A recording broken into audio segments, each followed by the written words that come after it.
தம்முடைய வருகை மட்டும் இந்த ஊழியத்தில் இருப்பார், சபையில் இருப்பார். உங்களுக்கு உள்ளும் உங்களை கொண்டு இந்த சபைக்கு வெளியிலும் பலத்த கிரியைகளை தேவன் செய்வார், செய்ய போகிறார். அல்லேலூயா. சபை என்பது தேவனுடைய இருதயத்திலே இருந்த மிக மிக மிக உன்னதமான விஷயங்களில் ஒன்று. ஆமென். ஸ்தோத்திரம்.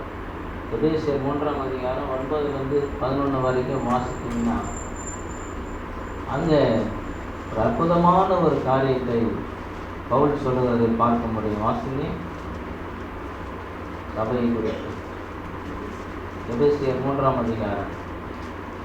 தேவன் நம்முடைய கர்த்தராகிய கிறிஸ்து இயேசுவுக்குள் கொண்டிருந்த அநாதி தீர்மானத்தின்படியே உன்னதங்களில் உள்ள துரைத்தனங்களுக்கும் அதிகாரங்களுக்கும் அவருடைய அனந்த ஞானமானது சபையின் மூலமாய் இப்பொழுது தெரிய வரும் பொருட்டாக இயேசு கிறிஸ்துவை கொண்டு எல்லாவற்றையும் சிருஷ்டித்த தேவனுக்குள்ளே ஆதி காலங்கள் முதல் மறைந்திருந்த ரகசியத்தினுடைய ஐக்கியம் இன்னதென்று எல்லாருக்கும் வெளிப்படையாக காண்பிக்கிறதுக்கு இந்த கிருபை எனக்கு அளிக்கப்பட்டிருக்கிறது.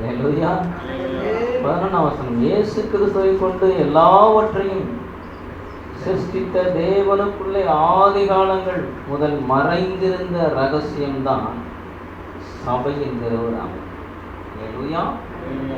தேவனுடைய இருதயத்திலே ஆதி காலமாய் மறைந்திருந்த ஒரு விஷயம், அனந்த ஞானம், சீக்ரெட் விஸ்டம், ஹிடன் விஸ்டம். அது யாருக்குமே தெரியாது. 10ஆம் வசனம். உன்னதங்களில் உள்ள துரைத்தனங்களுக்கும் அதிகாரங்களுக்கும் அவருடைய அனந்த ஞானமானது சபையின் மூலமாக இப்பொழுது தெரிய வரும் பொருட்டு, அதாவது சபை என்று ஒன்று உண்டாகிற வரைக்கும் தேவனுடைய இருதயத்திலே அப்படி ஒரு விஷயம் இருந்தது. உன்னதங்களிலே இருந்த துரைத்தனங்களுக்கும் அதிகாரங்களுக்கும் தேவ தூதர்களுக்கு கூட தெரியாது. அல்லேலூயா. அதான் சபையை உருவாக்குவதற்கு தேவன் சுவிசேஷத்தை தம்முடைய ஊழியக்காரர்கள் மூலமாக அறிவிக்கும் போது அதை பார்க்கிறதற்கு, உற்று பார்க்கிறதற்கு தேவ தூதர்கள் என்ன நடந்தது அப்படின்னு பார்ப்பதற்கு அவர்கள் ஆசையாக இருந்தார். காரணம், இப்படி ஒரு விஷயத்தை, அல்லேலூயா, விழுந்து போன மனுகுலத்தை தம்முடைய குமாரன் மூலமாக மீட்டெடுத்து சிலுவையிலே அவர்களுக்காக அவரை மரிக்கும்படி அனுப்பி அவருடைய இரத்தத்தினாலே அவர்கள் பாவங்களை மன்னித்து ஆண்டவராகிய இயேசு கிறிஸ்து மூலமாய் தேவனை தொழுது கொள்ளுகிற ஒரு கூட்டத்தை, சபையை இந்த பூமியிலே தேவன் ஏற்படுத்த அவர் இருதயத்திலே வைத்திருந்த அந்த ஞானத்தை, அல்லேலூயா, தூதர்கள் அறியாதிருந்தார்கள். சபை வெளிப்படையாக உருவான நாளிலே தான் இப்படி ஒரு விஷயமே தேவனிடத்தில் இருந்தது என்று அவர்களுக்கு தெரிய வந்தது. அல்லேலூயா. ஸ்தோத்திரம். அப்படி என்றால் ஆண்டவருடைய இருதயத்திலே காலமாக ஓடிக்கொண்டிருந்த ஒரு விஷயம்தான் அவரை ஆராதிக்கிற உங்களை என்னையும் கர்த்தராகிய இயேசு கிறிஸ்துவுக்குள்ளால் நமக்கென்று தெரிந்து கொண்டு நம்முடைய சபையாக இந்த பூமியிலே வைத்து ஒரு காலத்திலே, குறிப்பிட்ட காலத்திலே தம்மோடு நம்மை இணைத்து கொண்டது. அல்லேலூயா. கடந்த 6 வருடங்கள் உங்களை தேவன் சபையாக்கி நம்மோடு கூட நடக்க, நம்முடைய வார்த்தையில் வளர, நம்முடைய கிருபை அனுபவிக்க, நம்முடைய வல்லமையான வசனத்துக்கு சாட்சியாக நிறுத்த தேவன் இந்த நாட்களிலே உங்களுக்கு ஆண்டுகளின் பாராட்டின கிருபைக்காய் கர்த்தருக்கு ஸ்தோத்திரம் உண்டாவதாக. தேவன் சபையாக நம்மை எதற்காக இந்த பூமியிலே வைத்திருக்கிறார் என்பதை இந்த நேரத்திலே நாம் தெரிந்து கொள்ள வேண்டியது அவசியம். அல்லேலூயா. ஆண்டவர் உங்களையும் என்னையும் ஒரு சபையாக எதற்காக இந்த பூமியில் வைத்திருக்கிறார் என்பதை புரிந்து கொண்டு அதை நாம் செயல்படுத்த தவறிவிட்டால் நம்மை சபையாக அவர் ஏற்படுத்தின நோக்கத்தையே இழந்து போனவர்களாய் நாம் மாறிவிடக்கூடும். அல்லேலூயா. ஆண்டவர் ஏன் உங்களையும் என்னையும் சபையாக கூடிவர செய்தார் என்பதை நாம் அறிந்து கொள்ள தேவன் நமக்கு உதவி செய்வாராக. அல்லேலூயா. நாம் ஏன் சபையாக இருக்கிறோம், கூடி வருகிறோம் என்பதை தெரிந்து கொண்டு அந்த நோக்கத்தை நிறைவேற்றினாலே நம்மை சபையாக மாற்றின தேவனுக்கு நாம் உண்மையாக நம்முடைய வாழ்வின் மூலமாக நன்றி சொல்லுகிற அவரை ஸ்தோத்திரிக்கிற ஒரு நிகழ்வாக அது அமைந்துவிடும். அல்லேலூயா. வாசிப்போம் எபிரேயர் 10ஆம் அதிகாரம் 24, 25.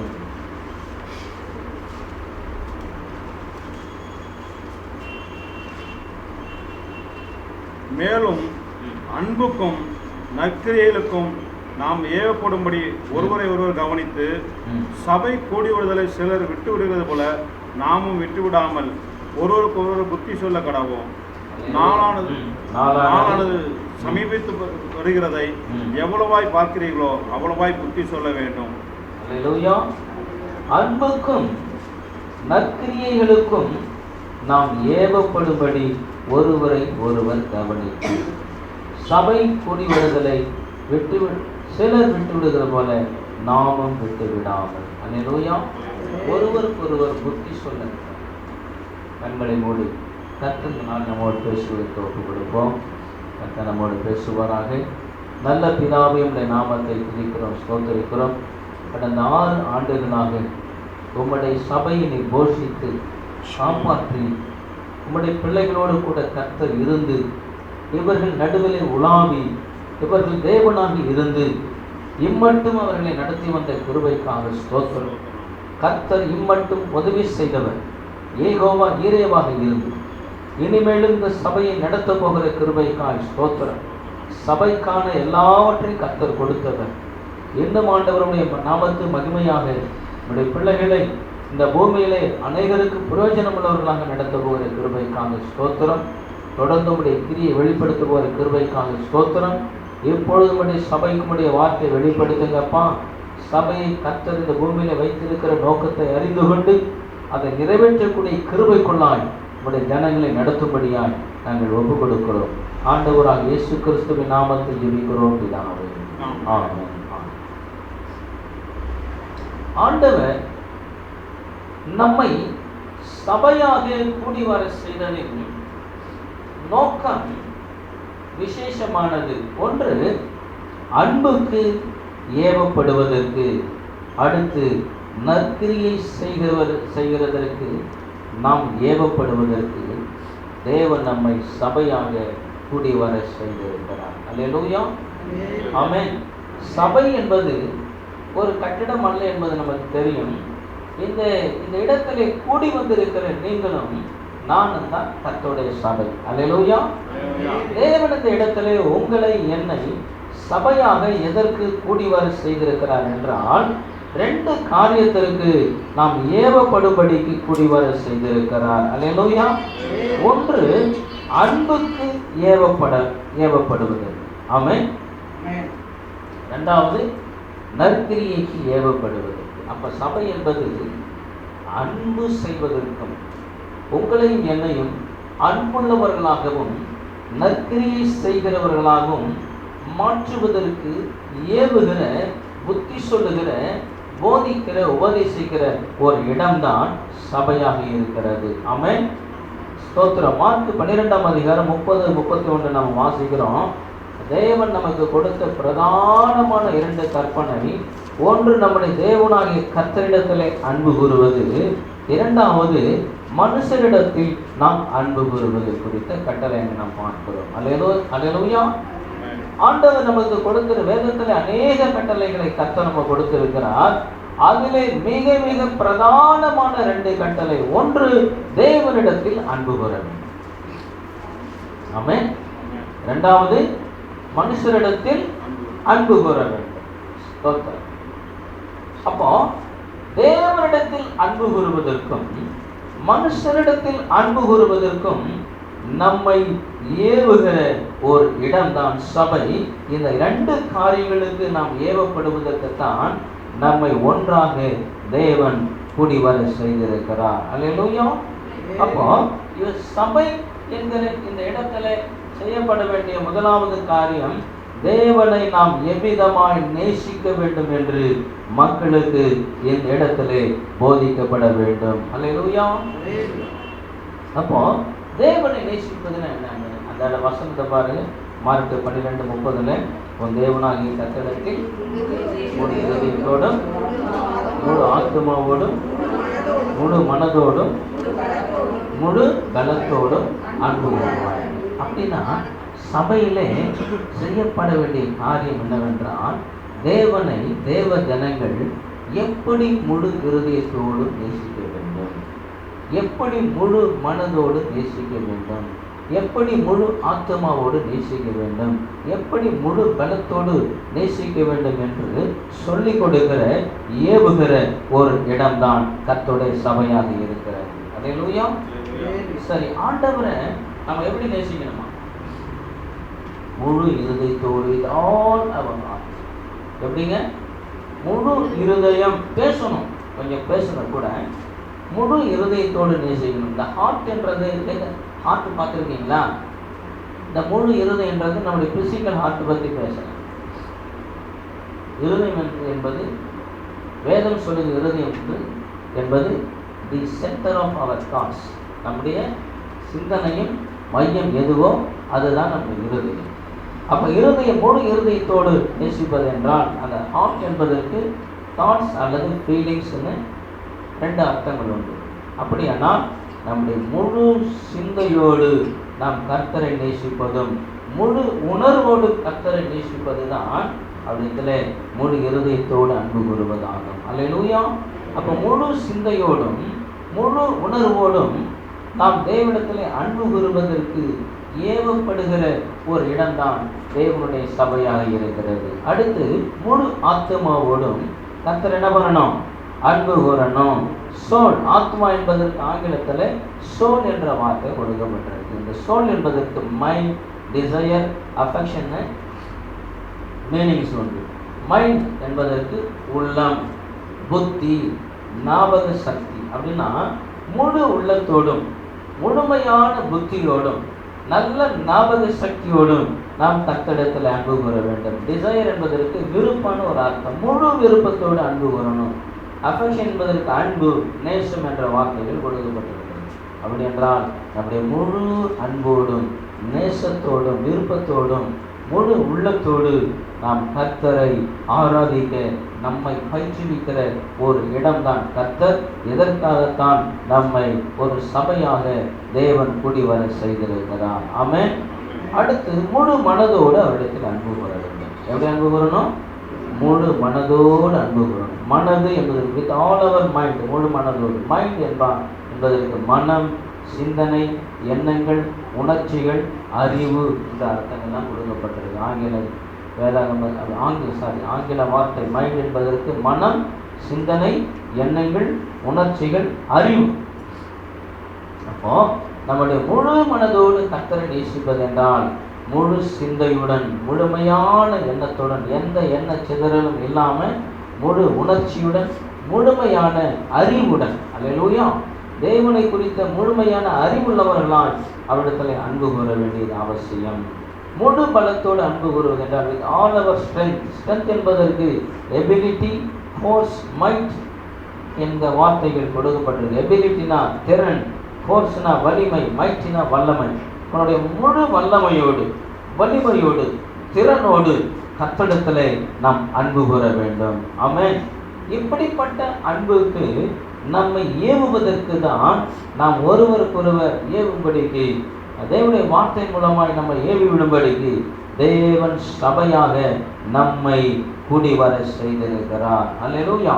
சங்கீதக்காரன் சொல்லுகிறான் 18:1, என் தேவனாகிய, அந்த வசனத்தை வாசிங்க, என் பெலனாகிய கர்த்தாவே உம்மில் அன்பு கூறுகிறேன். அல்லேலூயா. தேவனை நாம் நேசிக்க வேண்டியது ரொம்ப ரொம்ப ரொம்ப ரொம்ப முக்கியம். ஆமென். அவரை நேசிக்க வேண்டியது சொல்லுங்க ரொம்ப முக்கியம். நிறைய பேருக்கு ஆண்டவர் கொடுக்குற, தேவன் கொடுக்குற ஆசீர்வாதங்கள் மேல ரொம்ப ஆர்வம் உண்டு. எதில் ஆர்வம் உண்டு? ஆண்டவர் என்ன கொடுப்பாருன்றதுல ஆர்வம் ஜாஸ்தி. ஆனால் அவரை நேசிக்கிறது, அவரை நம்ம நேசிக்கணும். நம்முடைய இருதயத்தை அவர் கேட்கிறார், நாம் அவர் மேல் அன்பு வைக்கணும்னு அவர் எதிர்பார்க்கிறார் என்பது அநேக கிறிஸ்தவர்களுக்கு நினைவுக்கு வருவதே கிடையாது. ஸ்தோத்திரம். கர்த்தர் நம்மிடத்தில் அவர் எதிர்பார்க்கிற விஷயமே நாம் அவரில் அன்பு கூற வேண்டும். அல்லேலூயா. நம்ம உறவினர் மத்தியில் நம்ம எதை எதிர்பார்க்கிறோம் சொல்லுங்க? நம்ம உறவுகள், நம்ம சொந்த பந்தம் இருக்காங்கல்ல, அவங்ககிட்ட நம்ம என்ன எதிர்பார்க்கிறோம்? என்ன எதிர்பார்க்கிறோம்? ஒரு நல்ல நல்ல சிந்தனை உள்ள, நல்ல இருதயம் உள்ள, நல்ல பண்புள்ள மனுஷர்கள் சொந்த பந்தங்கள்கிட்ட காசு பணத்தை எதிர்பார்க்க மாட்டாங்க. அல்லேலூயா. காசு பணத்துக்காக பழக மாட்டாங்க மனுஷன் பொதுவாக யாருக்கிட்ட, குறிப்பாக சொந்த பந்தங்கள்கிட்ட. அல்லேலூயா. நான் என்னுடைய உறவினர் யாருக்கிட்டையும் எந்த ஆதாயத்துக்காகவும் நான் பழகிறவன் கிடையாது. அல்லேலூயா. ஒன்றே ஒன்று, அவங்கள நேசிக்கிறதுனால அவங்க கூட பழகிறேன், அவ்வளோதான். ஆமென். அதே மாதிரி எந்த உறவு நண்பர்கிட்ட எந்த பணத்தையும் ஆதாயத்தையும் எதிர்பார்த்து பழகுவதில்லை. அவங்கக்கிட்ட எதிர்பார்க்கிற ஒரே ஒரு விஷயம், உங்கள் மேலே நான் எவ்வளோ உண்மையான அன்பு வச்சுருக்கிறேனோ அந்த அன்பை திருப்பி கொடுக்க போகும். ஆமென். அல்லேலூயா. கர்த்தருடைய நாமத்துக்கு மகிமை உண்டாகட்டும். அப்போ தேவன் நாம் அவரை நேசிக்க வேண்டும் என்று தேவன் நம்மிடத்தில் ஏன் எதிர்பார்க்கிறார்னா, அவர் நம்மை நேசிக்கிறார். அல்லேலூயா. அன்புள்ளவர் நம்மிடத்தில் அன்பை எதிர்பார்க்கிறார். 116 சங்கீதம் முதல் வசனத்துல கூட அப்படிதான் இருக்கிறது. வாசிங்க 116:1 வாசிங்க.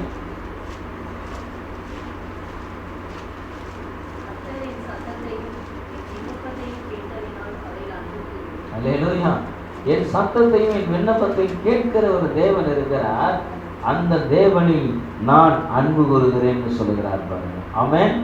பாருங்க, ஜீவனுள்ள தேவன் மேலே என் ஆத்மா வாஞ்சியா இருக்குன்னு சங்கீதக்காரன் தாவீது சொல்லுகிறதை பார்க்கிறோம். அப்போ நம்ம தேவன் மேல் நம்முடைய ஆத்மா வாஞ்சை உள்ளவர்களாக நாம் இருக்க வேண்டியது அவசியம். அல்லேலூயா. எதை தேவனுக்கு கொடுப்பதற்கு முன்பாக நம்முடைய இருதயத்தை நாம் அவருக்கு கொடுக்க வேண்டும். ஆமென். அல்லேலூயா. தேவனிடத்தில் அன்பு கூறுகிறவன் என்ன செய்யணும் அப்படின்னு இருக்கு ஒரு வசனம் 97:10. தேவனிடத்தில் அன்பு கூறுறவன் என்ன பண்ணணுமா? தீமையை விட்டுவிட வேண்டும். வாசிங்க. கர்த்தரிடத்தில் அன்பு கூறுகிறவர்களே தீமையை வெறுத்து விடும். தேவனிடத்துல நான் அன்பு கூறுகிறேன் அப்படின்னு சொல்றவங்க என்ன செய்யணுமா?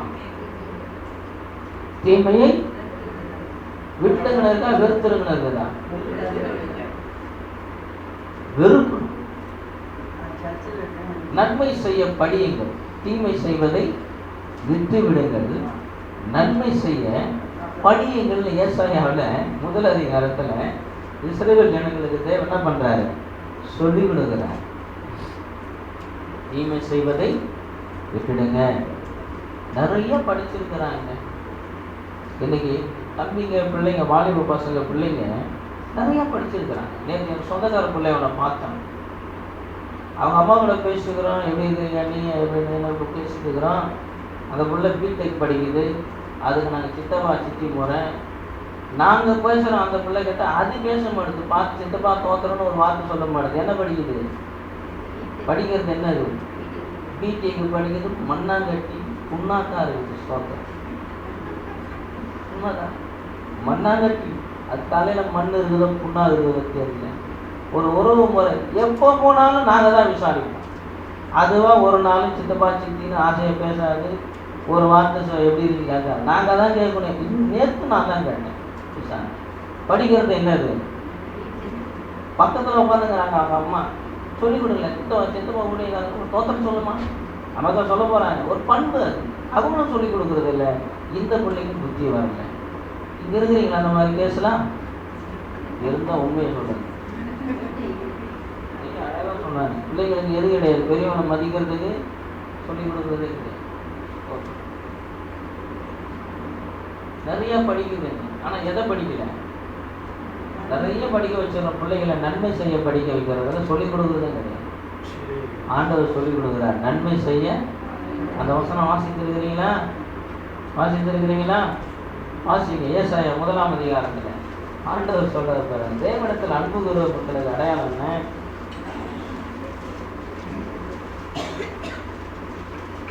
எடுத்துட்டீங்களா? 17ஆம் வசனம் 16-17. உங்களை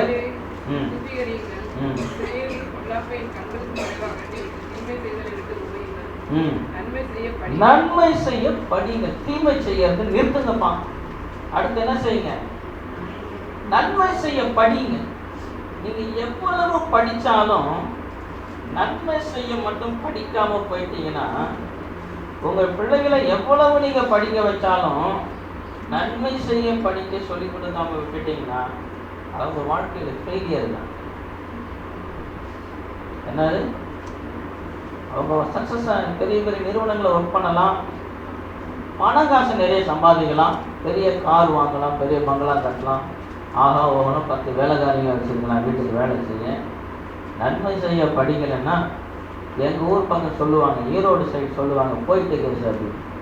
என்ன சொல்லுவாங்க, ஒரு வார்த்தை சொல்லுவாங்க, இது போயிட்டு கேஸு. போயிட்டு கேஸுன்னா இது எனக்கு ஒன்றுக்கு ஆகாது. போயிட்டு கேஸு அப்படின்னா நாங்கள் சொல்லுங்க, போயிட்டு கேஸு. போயிட்டு கேஸுன்னா என்ன, அது இருக்கிறதும் ஒன்று தான், இருந்து செத்து போன ஒன்று. அதனால் நிறைய பைசா பிரயோஜனம் பண்ணாங்க. அந்த மாதிரி எவ்வளோ படிச்சிருந்தோம் நன்மை செய்ய படிக்கலன்னா ஈரோடு பங்கு சொல்லுவாங்க போயிட்ட கேஸ்.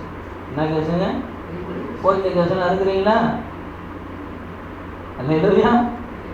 அப்போ கர்த்தரை நாம் நேசிக்கிறோன்னா அது அடையாளம் தீமை செய்வதை நிறுத்தி நன்மை செய்ய படிக்க வேண்டும். அல்லேலூயா.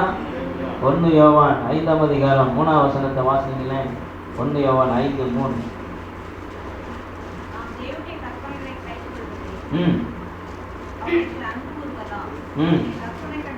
சரி, தேவனிடத்திலே நாம் அன்பு கூறுவதாக இருந்தால் அதனுடைய அடையாளம் என்ன? நாம் ஸ்தோத்திரம், அவருடைய கற்பனைகளை கைக்கொள்ளுவது. அவருடைய கற்பனைகளை கைக்கொள்ளுவது என்றால் மற்றவர்களிடத்திலே அன்பு கூறுவது. ஆமென், ஸ்தோத்திரம். அப்போ சங்கீதம் 31:23 தம்மிடத்திலே அன்பு கூறுவர்களுக்கு தேவன் என்னெல்லாம் செய்கிறார் இருப்பார். 31:23 வாசிங்க. சங்கீதம் 31:20.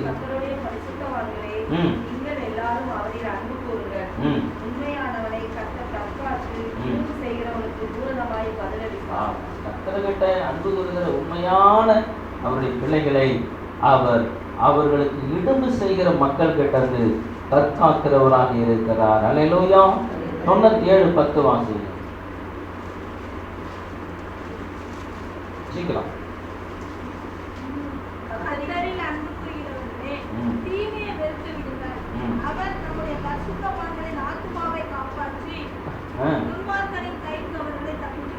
அல்லேலூயா. கர்த்தரிடத்தில் அன்பு கூறுகிறவர்கள் தீமை வெறுத்து விட வேண்டுமா? அப்படி செய்கிறவர்களை அவர்கள் எதிரிகள் கையிலிருந்து கர்த்தர் ரட்சிக்கிறவராக இருக்கிறார். ஆமென். 145:20 வாசிங்க.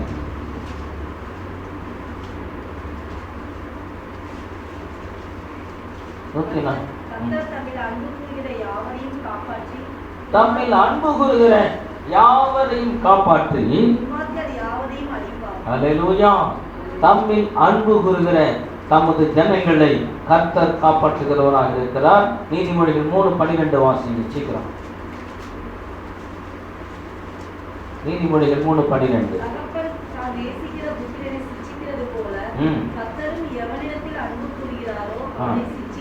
ஓ, தாம் யாரிடத்தில் அன்பு கூறுகிறாரோ அவர்களை டிசிப்ளின் பண்றார், ஒழுங்கு செய்கிறார்.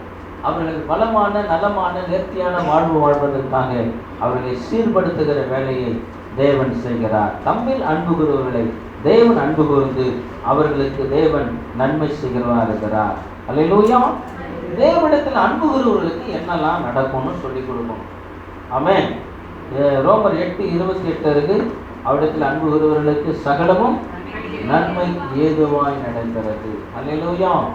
தேவனிடத்தில் வாசிங்க. ரோமர் 8:28. தேவனுடைய தீர்மானத்தின்படி அழைக்கப்பட்டவர்களாய்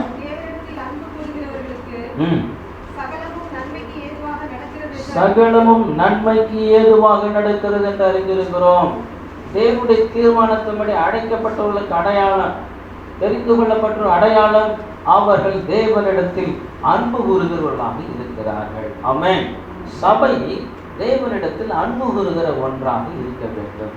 அப்படி அன்பு கூறுகிற நமக்கு, தேவனிடத்தில் அன்பு கூறுகிற நமக்கு நடக்கிற சகலமும் நன்மைக்கு ஏதுவாக நடக்கிறது. ஆமென். சகலமும் அப்படின்னும் போது இந்த குறிப்பிட்ட ரோமர் 8ஆம் அதிகாரத்திலே அவர் சொல்லுகிற மிக முக்கியமான விஷயம் என்னன்னா 17ஆம் வசனம் 18ஆம் வசனத்துல தான் அங்க இருக்கு. அதுல இருந்து இந்த வசனம் வரைக்கும் வாசிட்டு வந்தாதான் எதை பத்தி அவர் சொல்ல வர்றாரு நமக்கு தெரியும். அதாவது நம்முடைய விசுவாச வாழ்க்கையிலே நாம் சந்திக்கிற பாடுகள், நெருக்கங்கள், நிந்தனைகள், வேதனைகள், துன்பங்கள், இது எல்லாமே எதுக்காக நடக்குதாம்? சகலமும் நன்மைக்கு ஏதுவாக நடக்கிறது. அல்லேலூயா. சில நேரம் நாம கேட்கிறோம், ஆண்டவர் எவ்வளவு நேசிக்கிறேனே, ஆண்டவர் மேல எவ்வளவு அன்பா இருக்கிறேனே, பாசமா இருக்கிறேனே, எனக்கு ஏன் இவ்வளவு கஷ்டம் வருதுன்னா, கர்த்தர் மேல அன்பா இருக்கிற உனக்கு தான் கஷ்டம் வரும், எனக்கு தான் கஷ்டம் வரும்.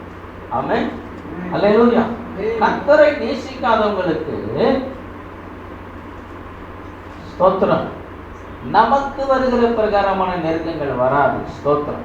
அப்போ ஆண்டவரிடத்துல அன்பு கூறுகிற நமக்கு வருகிற பாடுகள், நெருக்கங்கள் எல்லாம், துன்பங்கள், துயரங்கள் எல்லாம் நமக்கு தீமைக்கு ஏதுவாக வருவதல்ல, நம்முடைய நன்மைக்கு ஏதுவாகவே அது வரும். அல்லேலூயா.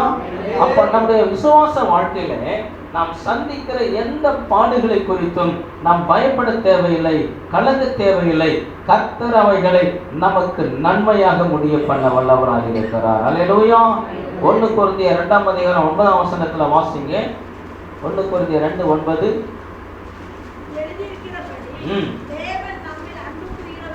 தம்மில் அன்புகளுக்கு ஆயத்தம் பண்ணி இருக்கிறேன். அல்லேலூயா. தம்மிடத்தில் அன்பு கூறுவதற்கு தேவன் ஆயத்தம் பண்ணினவைகளை, அல்லேலூயா, உங்களுக்காக எனக்காக கர்த்தர் பரலோகத்தையே ஆயத்தம் பண்ணி இருக்கிறார். ஆமென். அல்லேலூயா.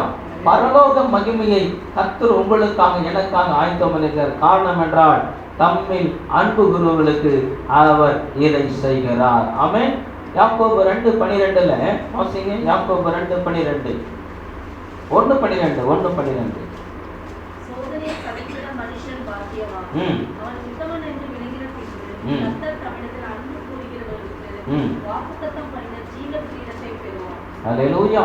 அப்ப தாம் தம்மிடத்துல யாரெல்லாம் அன்பு கூறுகிறாங்களோ அவங்களுக்கு தேவன் ஜீவ கிரீடத்தை வைத்திருக்கிறார். அல்லேலூயா.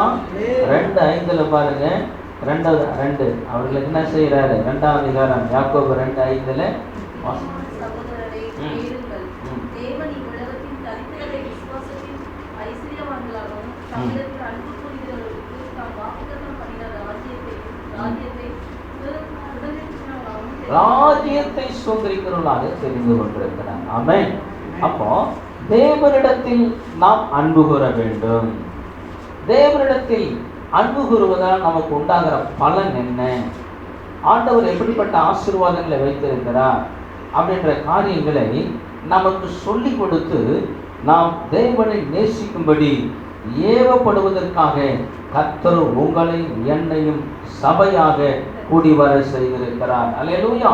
எத்தனை வருஷம் நம்ம சபைக்கு வந்தோம், தேவனை நேசிக்காத இருதயம் உள்ளவங்களா நம்ம வாழ்ந்துட்டு இருந்தோம்னா நம்ம சபையாக நம்ம கர்த்தர் சேர்த்திருக்கிற நோக்கமே நம்முடைய வாழ்க்கையில் நிறைவேறாமல் போய்விடும். அல்லேலூயா. நிறைய பேர் அன்பு இல்லாமலே பாடுவாங்க. அன்பு இல்லாமலே என்ன பண்ணுவாங்க? என் உயிரான இயேசு என் உயிரோடு கலந்து, வெறும் வாய் தான் சொல்லும், சொல்லும், உதடு தான் சொல்லும், உள்ளத்திலிருந்து ஒரு உணர்ச்சி வர, என் உயிரோடு கலந்து என் உயிரே நான் உண்மை நேசிப்பேன். பாட்டு தான். கிறிஸ்துவ நிறைய போய் சொல்றது எங்க தெரியுமா? ஆராதனை நேரத்தால் தான். எங்க போய் சொல்லுவோம்? சொல்லுங்க சொல்லுங்க. எஸ்அப்பா எஸ்அப்பா என்னப்பா செய்யணும்னா நீ எதப்பா செஞ்சிருக்கிற, நான் புதுசாக அவங்கள்ட்ட ஒன்று சொல்லணும். அவர் கேட்பாரு இல்லையா? சொல்லுங்க. என்ன நான் செய்ய வேண்டும் ஏசையா, நீ வேஸ்டையான்னு கர்த்தருக்கு தெரியும். அல்லேலூயா. நான் சொல்ற எதை நீ செஞ்சிருக்கிற, இப்போ என்ன நான் செய்ய வேண்டும், அவர் யோசிப்பாரா இல்லையா? சொல்லுங்க. நிறைய போய் எங்க சொல்றோம் நாம? ஆண்டவர் மேல அன்பு இருக்காது. ஆனா என்ன பண்ணுவோம்? அன்பு கூறுவே, இன்னும் கொஞ்சம் கூட அன்பு இருக்காது, ஆனா இன்னும் நான் அதிகமா அன்பு கூறுவேன்னு சொல்றேன். அப்ப என்னன்னா நம்ம பாடுற பாட்டுக்கும் நம்முடைய வாழ்க்கைக்கு என்ன இருக்காது, தொடர்ந்து இருக்காது, சம்பந்தம் இருக்காது. ஆனால் எல்லாம் பாடுவோம்.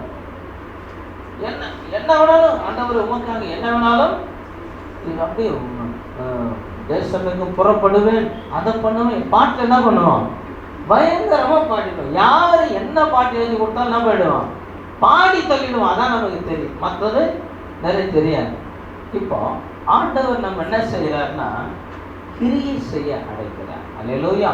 நேசிக்கிறேன் ஆண்டவரே அப்படின்னா நேசிச்சு சொல்லணும். ஆமென். நம்முடைய முழு பலத்தோடு, முழு இருதயத்தோடு, முழு மனதோடு என்ன செய்யணும், ஆத்துமாவோடும் கர்த்தரை உண்மையா நேசித்துக்கிட்டு உங்களை நேசிக்கிறேன்னு சொன்னா அது சந்தோஷமா இருக்கும். அல்லேலூயா. வாழ்க்கையில உண்மையாகவே நம்முடைய இருதயம் அவரை நேசிக்காத பட்சத்துல அவரை நேசிக்கிறதா நம்ம என்ன சொன்னாலும் எவ்வளவு பாடினாலும் அது தேவனுக்கு அவருக்கு தெரியும். அவருக்கு நாம் யாருன்னு அவருக்கு நல்லாவே தெரியும். தெரியுமா தெரியாதா? பேதுருவை பார்த்து கர்த்தர் கேட்டார், யோனாவின் மகனாகிய சீமோனே, நீ என்னில் அன்பா இருக்கிறாயான்னு கேட்டார். யோவான் 21 15, 16, 17 கேட்டார். அவன் என்ன சொன்னான்? ஆமாண்டவரே. உண்மை ஆண்டவர் நம்பினாரா? நம்பினாரா? ஏன்? அவன் ட்ராக் ரெக்கார்டு அவருக்கு தெரியும். அவருக்கு அவன் எப்பேற்பட்ட ஆளுன்னு அவருக்கு நல்லாவே. இந்த பேதுரு யாரு? ஆண்டவரே, காவலிலும் சாவிலும் உண்மை என்ன பண்ணுவேன், பின்பற்றி வரும் ஆண்டவர் சொன்னானா இல்லையா? இந்த மாதிரி பேசுறான்லாம் இருக்கிறோமா இல்லையா? ஆண்டவரே, 2025 வருஷம் நான் உங்களுக்காக மணலை கையரா திரிக்கலனா ஒரு பக்கத்து மீசி எடுத்துக்கிறான் சொல்றாங்களே இல்லையா? ஆண்டவரே, கல்ல நாறு நாரா உரிச்சு எடுத்துற இந்த வருஷம் உங்களுக்கு சொல்றாங்களே. தீர்மானம் எடுக்கிறோமா? 1ஆம் தேதி என்ன தீர்மானம் எடுத்த ஞாபகம் இருக்குதா? அவ்வளவுதாங்க கேட்கிறேன். ஞாபகம் இருக்கா? சொல்லுங்க. 31ஆம் தேதி நைட்டு, டிசம்பர் 24, 2024 அந்த இரவு, அந்த எண்ட் ஆஃப் த டைம், அந்த இயர் தீர்மானம் எடுத்தோம்ல. ஞாபகம் இருக்கா என்னென்ன தீர்மானம் எடுத்தோன்னு? சிலருக்கு தீர்மானம் எடுத்தோமான்றதே ஞாபகத்துக்கு வரும். அப்படிதானே? ஸ்தோத்திரம். என் வாழ்க்கையில நான் ஊழியத்துக்கு வரும்போது எடுத்த 5 தீர்மானங்கள்ல இன்னும் என் மனசுல இருக்காது. மிக முக்கியமான 3 தீர்மானங்களை சொல்றேன். ஒரு தீர்மானம், ஆண்டவரை, நான் சாகர வரைக்கும் இந்த பூமியில என் பேர்ல 1 அடி மண்ணு கூட வாங்க மாட்டேன். இல்லையா? இது வரைக்கும் நான் வாங்கினதில்லை, இனி வாங்க போறது. அல்லேலூயா. வாங்குறவங்க பாவின்னு நான் சொல்ல மாட்டேன், பரலோகம் வரமாட்டேன்னு நான் சொல்ல மாட்டேன். நான் எடுத்த தீர்மானம் அப்படியே. ஆண்டவரே, 2வது தீர்மானம், நான் சாகிற வரைக்கும் தீவுக்கு இன்ஸ்டால்மெண்ட்ல எந்த பொருளும் வாங்க மாட்டேன். எந்த பொருளானாலும் நீர் முழுசா பணம் கொடுத்து வாங்க எப்போ எனக்கு வாய்ப்பு கொடுக்குறீங்களோ அப்பத்தான் அந்த பொருளை தான் வாங்குவேன். எந்த பொருளும் நான் உயிரோடு இருக்கிற நாளெல்லாம் இன்ஸ்டால்மெண்ட்டுக்கு வாங்க மாட்டேன்னு தீர்மானம் பண்ணேன். இன்ன வரைக்கும் அதில் நிற்க கர்த்தர் பலம் கொடுக்குறாரு. இனியும் அதை நடத்துவாங்க விசுவாசம். அல்லேலூயா. 3வது தீர்மானம், ஒரு காலத்தில் ஆண்டவரே, தீவுக்கு நான் என்ன பண்ண மாட்டேன், பழைய வண்டியோ புது வண்டியோ காரோ வாங்க மாட்டேன். முழு தொகை கொடுத்து என்னைக்கு நீங்கள் எடுக்க வைக்கிறீங்களோ அன்னைக்கு தான் வாங்குவேன். அது வரைக்கும் நடந்து கூட ஓடிச்சு. ஒரு சைக்கிள் கூட நான் என்ன பண்ண மாட்டேன், தீவுக்கு எடுக்கவே மாட்டேன்னு தீர்மானம் பண்ணேன். என்ன வரைக்கும் அந்த தீர்மானத்தில் நிற்க கர்த்தர் பலம் கொடுத்துருக்கிறாரு. இனியும் நிற்க பலம் தருவார்னு விசுவாசிக்கிறேன். உறுதிதான். அல்லேலூயா. கர்த்தருடைய கிருபையில என்ன மாதிரி இந்த மாதிரி விருப்பம் ஒரு மனைவி எங்களுக்கு கர்த்தர் கொடுத்ததுனால அல்லேலூயா நான் தப்பிச்சேன். அதுக்காக நான் அவங்க அப்பாவுக்காக நான் கர்த்தரை ஸ்தோத்திரிக்கிறேன், அவங்க அம்மாவுக்காக கர்த்தரை ஸ்தோத்திரிக்கிறேன், அவங்க தாத்தாவுக்காக கர்த்தரை ஸ்தோத்திரிக்கிறேன்.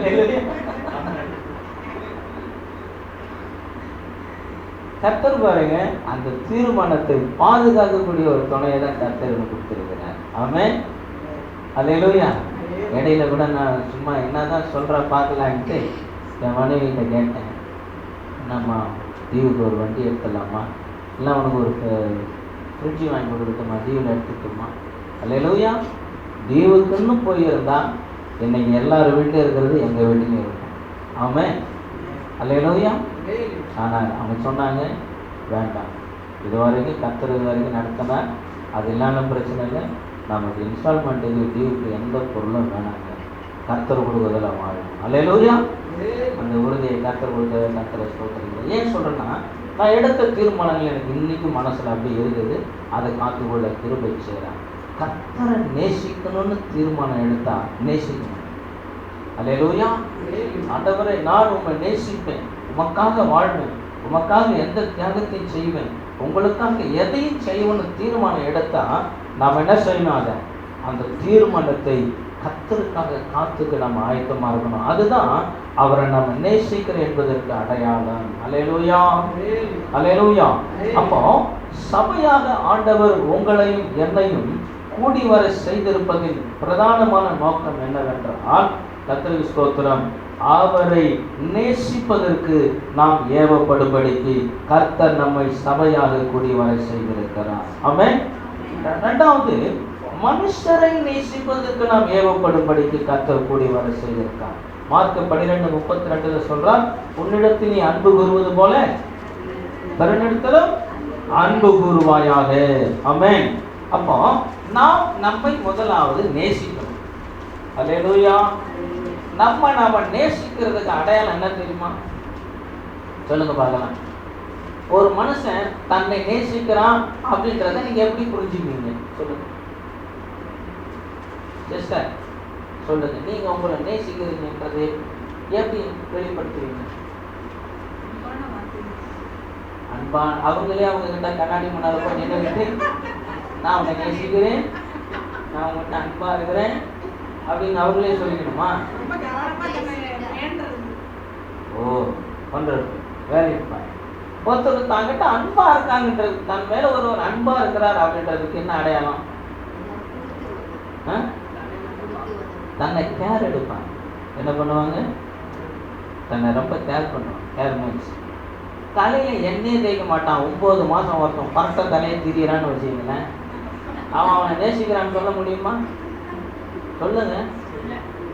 ஒரு பையன் வரான் ட்ரெயின்ல, அவன் மூஞ்சி எங்க இருக்குன்னே கண்டுபிடிக்க முடியல, தலையில அவ்வளவு முடியுது. ஆனா என்ன செய்கிறான்? இவெல்லாம் அவனை நேசிக்கிறான்னு சொல்ல முடியுமா? சொல்லுங்க. 3 மாசத்துக்கு ஒரு முறை தான் பண்டு விளங்குற பழக்கம்னா அவங்க தங்களை நேசிக்கிறாங்கன்னு சொல்ல முடியுமா? சொல்லுங்க. வாரத்துல ஒரு நாள், அதுவும் 5 நிமிஷத்துல குளிக்கிற பழக்கம் உள்ள ஆளு அவரை தன்னை நேசிக்கிறான்னு சொல்ல முடியுமா? சொல்லுங்க. போட்டம் 15 நாள் சட்டையை காட்டுறதே கிடையாது, அவங்க நேசிக்கிறான்னு சொல்ல முடியுமா? நேரத்துக்கு சாப்பிட்றதில்ல, ஒழுங்கா தண்ணி குடிக்கிறது இல்லை. சில ஆவி நம்ம பிள்ளைகளை பிடிச்சி ஆட்டுது தெரியுமா? நம்ம வீட்டு பிள்ளைகளை என்ன ஆவினா, நீங்கள் அதுக்கிட்ட ஒரு பொருளை கொடுக்கும்போது சாப்பிட ரொம்ப நல்லது உடம்புக்குன்னு சொல்லி கொடுக்குறாங்க. என்ன சொல்லிடக்கூடாது? ஒரு பொருளை கொடுத்து சாப்பிட சொல்லும்போது இது ரொம்ப உடம்புக்கு நல்லது சாப்பிட என்ன பண்ணிடக்கூடாது. அந்த நல்லதுன்னு காதில் விழுந்துட்டா அதை அதுக்கு என்ன பண்ணாது, தொடவே தொடாது. அப்படி தானே? என்னப்பா நான் சொல்றது கரெக்டு தானே? நல்லதுன்னு சொல்லி கொடுத்துடக்கூடாது. நல்லது எதுவுமே என்ன பண்ணாது. ஸ்தோத்திரம். காலையில் ஐயா கேட்டார், எங்க இங்க இருந்தாரு, ஐயா இயேசு கிறிஸ்து வந்துட்டு போயிட்டாருங்க. ஐயா நேற்று நைட்டு கேட்டாரு வில்ஃப்ரெட் ஐயா, ஐயா காலையில் உங்களுக்கு என்ன வேணும், டிஃபன் சாப்பிட்றீங்களா, என்ன கம்பங்கூடு சாப்பிடுவீங்களான்னு கேட்டாங்க. நான் சொன்னேன், டிஃபன் எனக்கு ஊரெல்லாம் கிடைக்குது, எது கிடைக்க மாட்டேங்குது, கம்பங்கூடு தான் கிடைக்காது, எனக்கு கம்பங்கூடு கொடு. அல்லேலூயா. காலையில் அழகான கம்பங்கூடு செஞ்சு கொடுத்தாங்க அம்மா. ஓ, அந்த தெம்பிள் தான் பேசிக்கிட்டு இல்லைன்னு. அல்லேலூயா. நல்ல கம்பங்கூடு. எதுக்காக நான் செஞ்சேன்னா, கம்பங்கூடு உடம்புக்கு. இந்த கம்பங்கூட பிள்ளைங்ககிட்ட காட்டுங்களேன். இந்த பிள்ளைக்கு கம்பங்கூடு பிடிக்குமா? அல்லேலூயா. நல்ல பிள்ளை பார்த்துக்கோங்க, அந்த பிள்ளைக்கு பிடிக்குமா? ஸ்தோத்திரம். கர்த்தருக்கு தான் வெளிச்சம். அல்லேலூயா. ஸ்தோத்திரம். நல்லது. காஃபி குடிக்கிறீங்களா அப்படின்னு கேட்டாங்க. காலையில் ஃபோன் பண்ணி, காஃபி வேணாங்கய்யா, நான் சீரகம், கருஞ்சீரகம், வெந்தயெல்லாம் மிக்ஸ் பண்ணி எங்கள் வீட்டு அம்மா என்ன பண்ணிக்கிறாங்க, அதை பொடியாக்கி டப்பாவில் வச்சுருக்கிறாங்க. அந்த பொடி தான் எங்களுக்கு காலையில் காஃபி. அல்லேலூயா. நைட்டுக்காக சுடுதல்ல கலவி குடிச்சிடும், அதுதான் எங்களுக்கு. அப்போது ஒரு மனுஷன் தன்னை நேசிக்கிறான் அப்படின்றதுக்கு அடையாளம் என்னன்னா, அவன் தன்னுடைய நலனில் அக்கறை உள்ளவனாக இருப்பான். அல்லேலூயா. சில ஆளுங்க ரொம்ப ஓவர் பார்த்துருக்கிறீங்களா? ரொம்ப ஓவர்னா தன்னுடைய நலனில் மட்டுமே அக்கறை உள்ளவனா இருப்பான். அடுத்தவனை பத்தி கனவுல கூட கவலைப்பட மாட்டான். இந்த மாதிரி கேஸ்லாம் பார்த்துக்கிறீங்களா? பார்த்து இருக்கிறீங்களா? தன்னுடைய நலனில் மட்டும்தான் அக்கறையா இருப்பான். பெத்த தாய் தகப்பனாலன்னா கூட அவனை பண்ண மாட்டான், கவலைப்படாது. யாரை பத்தி, அப்பா அம்மா தாத்தா பாட்டி அண்ணன் தம்பி அக்கா தங்கச்சி சொந்த பந்தம் யாருடைய நலனை பத்தி துளி கவலைப்படாது. ஆனா இவரை அவங்கள கேர் பண்ணிக்கிறதுல ரொம்ப ரொம்ப கவனமா இருப்பாங்க. அவங்க பாதுகாப்புல, அவங்க நலன்ல, அவங்க முன்னேற்றத்துல, அவங்க சுகத்துல, அவங்க பலத்துல ரொம்ப ஷார்ப்பா இருப்பாங்க. மற்றவரை பத்தி கவலைப்பட மாட்டாங்க. கூடுமான வரைக்கும் தனக்காக எல்லாரும் யூஸ் பண்ணிக்குவாங்க. என்ன செய்வாங்க? தன்னுடைய முன்னேற்றத்துக்கு, தன்னுடைய சுகத்திற்கு, நலத்திற்கு, வளர்ச்சிக்கு, படிப்புக்கு, வசதிக்கு, வாய்ப்புக்கு, எல்லாத்துக்கும் மற்றவங்களை யூஸ் பண்ணிக்கிறதுல ரொம்ப ஒரு சாரா இருப்பாங்க. மற்றவங்களுடைய வாழ்க்கைக்கு ஒரு துரும்ப கூட அசைக்க மாட்டாங்க. இந்த மாதிரி ஆளுகளை பார்த்துருக்கிறீங்களா? நிறைய பார்த்துருக்கீங்க தானே? நம்ம ஃபேமிலியில என்ன பண்ணியிருக்கோம் பார்த்து ஸ்தோத்திரம். அப்போ ஆண்டவர் நமக்கு சொல்லிக் கொடுக்குற விஷயம் என்னன்னா, முதல்ல நம்ம தேவனிடத்தில் அன்பு கூற வேண்டும். அல்லேலூயா. ரெண்டாவது, நம்மிடத்துல நம்ம அன்பு கூறணும். நாம் நம்மிடத்துல அன்பு கூறுவது போல என்ன செய்யணும்? பிறரிடத்திலே அன்பு கூற வேண்டும். இது பிரதானமான கட்டளை. அதாவது நாம் நம்மை நேசிக்கிற அளவுக்கு, எந்த அளவுக்கு நம்ம நேசிக்கிறோமோ அந்த அளவுக்கு மற்றவரை நேசிக்க வேண்டும். எந்த அளவுக்கு நம்மளை கேர் பண்ணுறோமோ அந்த அளவுக்கு மற்றவர்களை கேர் பண்ணுறதுக்கு சொல்லி கொடுக்கிற, போதிக்கிற, ஏவப்படுகிற இடம் தான் சபை. அதற்காக தான் கர்த்தர் உங்களையும் என்னையும் சபையாக குடிவரை செய்திருக்கிறார். அல்லேலூயா. யாக்கோபு 2:8 இப்படி சொல்றாரு பாருங்க. யாக்கோபு 2:8 சொல்லுகிறார். யாக்கோபு எழுதுகிற வாசிங்க. உன்னிடத்தில் நீ அன்பு கூறுவது போல பிறனிடத்திலும் அன்பு கூறுவாயாக என்ற வேத வாக்கியம் சொல்லுகிற ராஜரீக பிரமாணத்தை நீங்கள் நிறைவேற்றினால் நன்மை செய்வீர்கள். அல்லேலூயா. நீங்களும் நானும் எப்படி நன்மை செய்ய முடியும்? ராஜரீக பிரமாணம்னா விசேஷமான பிரமாணம், பிரதான பிரமாணம். நம்மிடத்தில் அன்பு கூறுவது போல பிறனிடத்தில் அன்பு கூறுவோமானால் ஆனால் அந்த ராஜரீக பிரமாணத்தை நிறைவேற்றுகிறவர்களாக இருப்போம். ஆமென். அல்லேலூயா. அப்போ நாம் நம்மிடத்தில் அன்பு கூறுவது போல மற்றவரிடத்திலே அன்பு கூற வேண்டும். ஏன் இதை சொல்லிக் கொடுக்குறாருன்னா, அந்த சபையில என்ன பிரச்சனை அப்படின்னா, எபிரேய சபைகளில் ஒரு சபைக்கு தான் இந்த நிருபத்தை யாக்கோபு எழுதியிருக்கிறார். அந்த சபையில 1வது வசனத்திலிருந்து வாசித்தீங்கன்னா பட்சதாபம் பண்ணுகிற ஒரு காரியம் அந்த சபையில் இருந்திருக்கிறது. அதாவது நல்ல பொன் மோதிரம், நல்ல உயர்ந்த வஸ்திரம் உடுத்தி பொன் மோதிரம் அணிந்த ஒரு மனுஷன், நல்ல தாம்பிகமான ஒரு ஆள் உள்ள வந்தா, வாங்க ஐயா, வாங்க வாங்க, please please please seat here, please take this seat. என்ன பண்றது? நல்ல சீட்டை கொடுக்கறது. ஒரு பாடி பரதேசி, தலையில் எண்ணெய் தேய்க்க வசதி இருக்காது, நல்ல புடவை கட்ட வாய்ப்பு இருக்காது, ஏழை ஏதோ அப்படியே வரும். அதை வந்து நீ வாங்க இப்படி உட்கார் ஸ்தோத்திரம். இதை கர்த்தர் ஏற்றுக்குவாரா? கர்த்தர் ஏற்றுக்குவாரா? தம்முடைய சபையில ஏழை பணக்காரன் என்ற ஒரு வித்தியாசம் காண்பிக்கப்படுகிறதை கர்த்தர் ஏற்றுக்கொள்வாரா? சொல்லுங்க. கர்த்தர் ஏற்றுக்கொள்ளவே மாட்டார். படிச்சவன் படிக்காதவன் அப்படின்ற ஒரு வித்தியாசம் காண்பிக்கப்படுகிறதை கர்த்தர் ஏற்றுக்கொள்வாரா? சொல்லுங்க. ஏற்றுக்கொள்வாரா? சரி, உயர்ந்த ஜாதி, மேல் ஜாதி, கீழ் ஜாதி என்று பாகுபாடு பார்க்கிறதை கர்த்தர் ஏற்றுக்கொள்வாரா?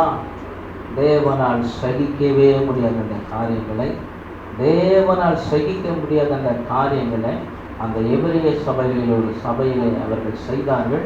யாக்கோபு அவர்களை கண்டித்து எழுதுகிறார். அல்லேலூயா, அல்லேலூயா. முதல் 2 வசனத்தை வாசி. யாக்கோபு 1 2ஆம் அதிகாரம் முதல் 2 வசனத்தை வாசி. என் சகோதரரே, மகிமையுள்ள நம்முடைய கர்த்தராகிய இயேசு கிறிஸ்துவின் மேலுள்ள விசுவாசத்தை பட்சபாதத்தோடே பற்றிக் கொள்ளாதிருப்பீர்களாக. பட்சபாதத்தோடே ஆண்டவர் மேல இருக்கிற விசுவாசத்தை பற்றிக் கொள்ளக்கூடாது. உங்களுக்குள்ள என்ன இருக்கக்கூடாது? பட்சபாதம் இருக்கவே கூடாது. 13ஆம் வசனத்தை வாசிங்க. ஏனென்றால் இரக்கம் செய்யாதவனுக்கு இரக்கமில்லாத நியாயத்தீர்ப்பு கிடைக்கும். போதும், நீங்க வீட்டுல போய் முழுசும் படிச்சுங்க. நேரம் இல்லாதனால அது சுருக்கமா முடியும். இரக்கம் இல்லாதவனுக்கு இரக்கமில்லாத நியாயத்திற்கு உண்டாகுன்னு எச்சரிக்கிறார். அதாவது நீ பணக்காரனை ஒரு விதமா நடத்திட்டு ஏழை மேல இறக்கம் காட்டாம அவனை அற்பமா நடத்தி அவனை அசட்டை பண்ணி அவனை ஒதுக்கி அவனை ஒரு விதமாய் கூலி கூறுக உட்கார வச்சனா இரக்கம் இல்லாத உனக்கு ஒரு நாள் வரும். கர்த்தர் உனக்கு இரக்கம் காண்பிக்க மாட்டார். இரக்கம் இல்லாத ஒரு தீர்ப்பு தான் நமக்கு வரும் என்று கர்த்தர் சொல்கிறார். அல்லேலூயா. அப்படி என்றால் என்ன சொல்ல வருகிறார் என்றால், அந்த ராஜரீக பிரமாணம் உன்னிடத்தில் அன்பு கூறுவது போல பிறனிடத்தில் அன்பு கூறுவா என்கிற அந்த ராஜரீக பிரமாணத்தை நிறைவேற்றினால் நன்மை செய்வீர்கள். ஆமென். அல்லேலூயா. என்ன யாராவது அசெப்ட் பண்ண நான் விடுவேனா? சொல்லுங்க. நான் வரேன், அத்தனை பேர் இருக்கிறீங்க, ஒருத்தன் கூட பிரைஸ்லாம் சொல்ல, எனக்கு எப்படி இருக்கும்? சொல்லுங்க. நல்லா இருக்குமா? எவ்வளோ கஷ்டமாக இருக்கும். அப்போனா இன்னொருத்தருக்கு அப்படி சொல்லாமல் இருந்தால் அவங்க கஷ்டப்படுவாங்களா? கஷ்டப்பட மாட்டாங்களா? சொல்லுங்க. ஏன்னா நான் அவ்வளோ தூரம் வரேன். இப்போ நம்ம என்ன செய்ய போது ஒரு இடத்துக்கு போனால், ஒரு விசேஷத்துக்கு போவோம், இன்ட்ரடியூஸ் பண்ணணும். என்ன செய்யணும்? இவர் யார்? என்னுடைய நண்பருங்க. வேட்டையில் என்ன பண்ணுறாங்க? பொண்ணு மாப்பிள்ளை சொல்கிறாங்களா இல்லையா? இவங்க எங்கள் அங்கிள். இவங்க பொண்ணுகிட்ட சொல்லுவார், இவங்க எங்கள் அங்கிள் ஆண்டி. பொண்ணு சொல்லுவது எங்கள் மாமா அத்தை, எங்கள் செத்துப்பான். சொல்ல சில ஜென்மங்கள் இருக்குது. எப்போ பார்த்தாலும் இந்த ஜென்மங்களை நான் நிறைய பார்க்கறதுனால எங்கள் குடும்பத்தில் பார்க்குறேன். ஸ்தோத்திரம். சில ஜென்மங்கள் ஜடம். அதுக்கு பேர் என்னது? ஜடம். முதல்ல அது சொல்லாது. இது எங்கள் சித்தப்பா சித்தி மாப்பிள்ளை கிட்ட சொல்லாது. அது என்ன பண்ணாது? அவன் சொல்ல மாட்டான். எங்கள் அங்கிள் ஆண்டிகளை எங்கள் பெரியம்மா ஒன்று விட்டான்னா அவனும் சொல்ல மாட்டான். ஒய்ஃபு கிட்ட ஏன் சொல்ல மாட்டானா? தெரியாது யாரு, தெரியாதானே சொல்ல. இன்னைக்கு இருக்கிற ஜெனரேஷனுக்கு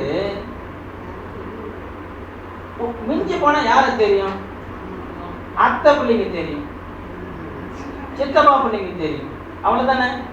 அம்மா கூட பிறந்த பிள்ளைங்க, அப்பா கூட பிறந்த பிள்ளை, அடுத்த அம்மாவுடைய சித்தப்பா பிள்ளைங்க, அப்பாவுடைய சித்தப்பா பிள்ளைங்க, அடுத்த பங்காளிகள் ஃபேமிலியில யாருமே. இது யார் வீட்டுக்கும் முதல்ல கூட்டு போனதில்லை. அப்பா அம்மாங்க கூட்டு போனாலும் பொறுப்பா சொல்றது இல்லை. அப்படியே சொந்தக்காரங்க வீட்டுக்கு வந்தாலும் அங்கிள் ஆண்டின்னு பொதுவாக வார்த்தையை போட்டு விட்டுறது. அங்கிள்லாம் என்ன மாதிரி அங்கிள் இன்னும் சொல்லி கொடுக்குறது இல்லை. இந்த சிலைங்களும் என்ன பண்றது இல்லை, கேட்கறது. அங்கிள்லாம் எப்படிமா அங்கிள் உங்களுக்கு? உங்க டேடிக்கு மம்மிக்கு அவங்க என்ன வேணும் இதெல்லாம் கேட்பாங்க. எப்படி கேட்குற ஏதாவது நீங்க இருக்கா நம்ம குடும்பத்துல? சொல்லுங்க. இதுங்களுக்கு கேட்காதுங்க. இவங்களை என்ன பண்ண மாட்டாங்க, சொல்றது கிடையாது. அப்ப இது என்ன சொல்லும்? அவங்க வந்து சிரிச்சா இதையும் சிரிச்சுக்கிட்டு அப்படியே நிற்கும். அவங்க போயிட்டே இருப்பாங்க. அவங்க போகும்போது சொல்லிட்டு போவாங்க, இந்த தலைமையோட நமக்கு என்ன ஆயிடுச்சு, இவங்க கூட நம்முடைய உறவு முடிந்தது, எல்லாம் முடிந்தது. அப்படிதானே போயிட்டு இருக்கோம். அதுக்கு மேல ஒரு கண்டினியூஷன். நம்ம பிள்ளைங்களுக்கு, நம்ம பேர பிள்ளைகளுக்கும், ஏன் பேர பிள்ளைக்கும் என் தங்கச்சி பேர பிள்ளைக்கு என்ன இருக்காது, டச் இருக்காது. பேசிக்கிறதே பெரிய விஷயமா இருக்கும். ஆனா அதுக்கு அடுத்த தலைமுறையில பார்க்கறதே அபூர்வமா இருக்குதா இல்லையா? இது உலகத்துல இப்படி இருக்கலாம். கர்த்தருடைய பிள்ளைகளுக்குள்ள அப்படி இருக்க முடியுமா? சொல்லுங்க. இருக்க முடியுமா? எதுக்காக அதை சொல்ல வந்த? ஏன் சொல்ல வந்த நானும் மறந்துட்டேன். இறக்கம் இல்லை. அதாவது அந்த நம்மளை நாம நேசிக்கிற மாதிரி, அதாவது நாம ஒரு பப்ளிக்ல ஒரு இடத்துக்கு போனா மற்றவங்களை எப்படி ட்ரீட் பண்ணணும் நம்ம விரும்புறோம்ல, என்னை இன்ட்ரடியூஸ் பண்ணணும், என்னை வாங்கன்னு சொல்லணும், என்னை உட்காருன்னு சொல்லணும், என்னை கேர் பண்ணணும், சாப்பிட்டீங்களா, எப்படி நல்லா இருக்கான்னு கேட்கணும் நினைக்கிறோமா இல்லையா? ஆனால் நம்ம யாருக்கிட்டையும் இப்படி பிஹேவ் பண்ண மாட்டோம். ஆனால் நம்மக்கிட்ட நமக்கு ஒரு பிரச்சனைனா தேடி வரணும், பக்கத்தில் உட்காரணும், விசாரிக்கணும், என்ன வேணும் எவ்வளோ வேணும்னு கேட்கணும், என்ன பிரச்சனை என்ன தேவை இருக்குது சொல்லு, கவலைப்பட நான் இருக்கிறேன்னு சொல்லணும். ஆனால் நான் யாருக்கிட்டையும் தேடி போக மாட்டேன், யார் பிரச்சனையும் கண்டுக்க மாட்டேன், யாரையும் விசாரிக்க மாட்டேன், யாருக்கும் நான் கேர் எடுக்க மாட்டேன். அப்படி இருந்தால் நல்லா இருக்குமா? சொல்லுங்க. என்னை மற்றவர் எப்படி ட்ரீட் பண்ண நான் நினைக்கிறேனோ அப்படி நான் அவர்களை ட்ரீட் பண்ணுவதற்கு நான் ஆயுதமாக இருக்கணும். அல்லேலூயா. சில ஆட்களை பாருங்களேன், நாமளே சிரிச்சாலும் சிரிக்க மாட்டேன். ஒரு வராங்க வச்சுங்களேன், ஜஸ்ட் அவர் யாருன்னு தெரியல, ஒரு சகோதரமா இருக்கார், கர்த்தருடைய சபைக்குள்ள வராங்க, யாராக இருக்கு, பேய் பிசாசாக இருக்கும். சில பேய் பிசாசும் சபைக்கு வருது விசுவாசம் பேர். அதுவே பொதுவாக கர்த்தருடைய பிள்ளை தானே கணக்கு. நான் அவரை பார்த்து ஸ்மைல் பண்ண அவர் என்ன பண்ண மாட்டார். எப்படி இருக்கும் பார்த்துருக்கீங்க? இந்த மாதிரி யாரும் பார்த்துருக்கிறீங்களா? நாம ஸ்மைல் பண்ணுவோம், அவங்க ஸ்மைல் பண்ண மாட்டாங்க. நாம கை கொடுப்போம், அவங்க லைட்டாக அப்படியே வச்சிருப்பாங்க. இந்த மாதிரி எல்லாம் பார்த்துருக்குறோம்ல. அப்போ என்னன்னா, நம்மிடத்தில் நாம் அன்பு கூறுவது போல பிறடத்தில் அன்பு கூறுனா, மற்றவங்க என்னை எப்படி ட்ரீட் பண்ணணும் நான் நினைக்கிறேன்னு எதிர்பார்க்குறேனோ நான் அவர்களை ட்ரீட் பண்ண என்னை கமிட் பண்ணணும், ஒப்பு கொடுக்கணும். அல்லேலூயா. ஆமென். என் மேலே அன்பாக இருக்கணும் எல்லாரும் அப்படின்னா நான் அவங்க மேலே எல்லாரும் மேலேயும் அன்பாக இருக்கிறவனா மாறணும். என்னை மற்றவங்க மதிக்கணும், நான் மற்றவங்களை மதிக்கிறவனா மாறணும். என்னை மற்றவங்க விசாரிக்கணும், நான் அவங்களை விசாரிக்கணும்னா மாறணும். என்னை மற்றவர் ஏற்றுக்கணும், நான் மற்றவர் ஏற்றுக்கொள்ளுகிற ஒரு மனுஷன் மாறணும். அல்லேலூயா. மற்றவர் என்னுடைய தேவையில எனக்கு துணை நிற்கணும், நான் மற்றவர் தேவையில போய் துணை நிற்க நான் என்னை ஒப்பு கொடுக்கணும். அல்லேலூயா. இதுதான் நான் என்னிடத்திலே அன்பு கூறுவது போல மற்றிடத்திலே அன்பு கூறுவது. நான் என்ன ஒருத்தவங்க இன்சல்ட் பண்றதை நான் விரும்ப மாட்டேன். நான் மற்றவங்களை பப்ளிக்ல இன்சல்ட் பண்ணக்கூடாது. அல்லேலூயா. என்ன ஒருத்தவங்க அசட்டை பண்றதை நான் விரும்ப மாட்டேன். என்ன நான் மற்றவங்களை அசட்டை பண்ணக்கூடாது. அல்லேலூயா. அப்ப நான் என்னை நோக்கி மற்றவர் எப்படி நடக்கணும்னு விரும்புகிறேனோ நான் அவர்களை நோக்கி அப்படி நடப்பதுதான் நான் என்னை நேசிப்பது போல பெண்களே அன்பு கூறுவதாகும். ஆமென். அல்லேலூயா. அப்போ இப்படி நாம் நம்மை நேசிப்பது போல மற்றவரை நேசிப்பதற்கு நமக்கு சொல்லிக் கொடுக்கிற இடம்தான் சபை. அதற்காக தான் ஏவப்படுவதற்காகத்தான் கர்த்தர் உங்களையும் என்னையும் சபையாக சேர்த்திருக்கிறார். நாம ஏன் மற்றவங்க மேல அன்பு கூற வேண்டும் என்பதற்கு சில காரணங்கள் உண்டு. வாசிங்க, யோவான் 4:11 வாசிங்க. சரி, 9, 10, 11. யோவான் 4, 9, 10, 11.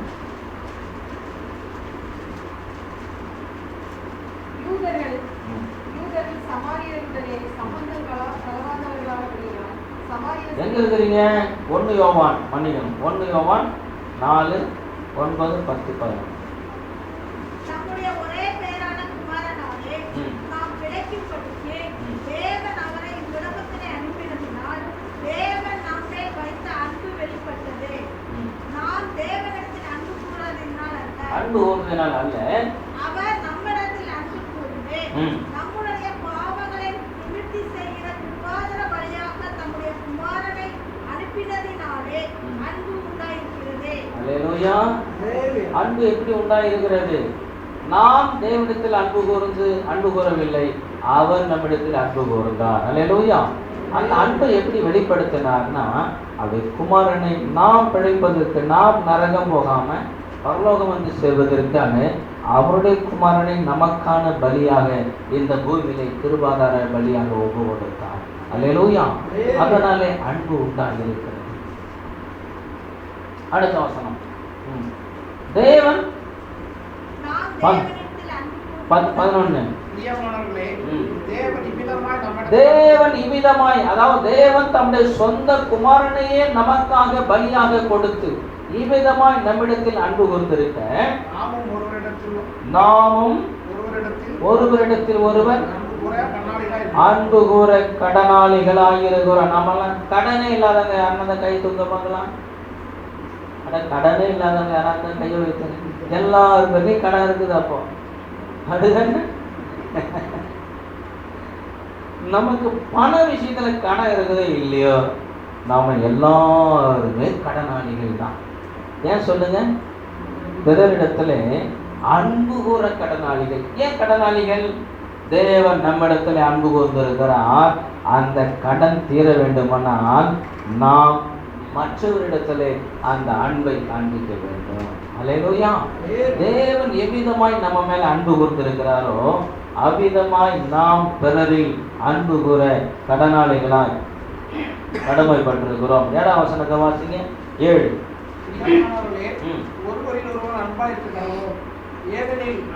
ஒருவரில் ஒருவர் கர்த்தருடைய பிள்ளைகள், விசுவாசிகள், விசேஷமாக விசுவாசிகள் ஒருவரில் ஒருவர் அன்பாய் இருக்க கடவோம். அன்பு தேவனால் உண்டாயிருக்கிறது. அல்லேலூயா.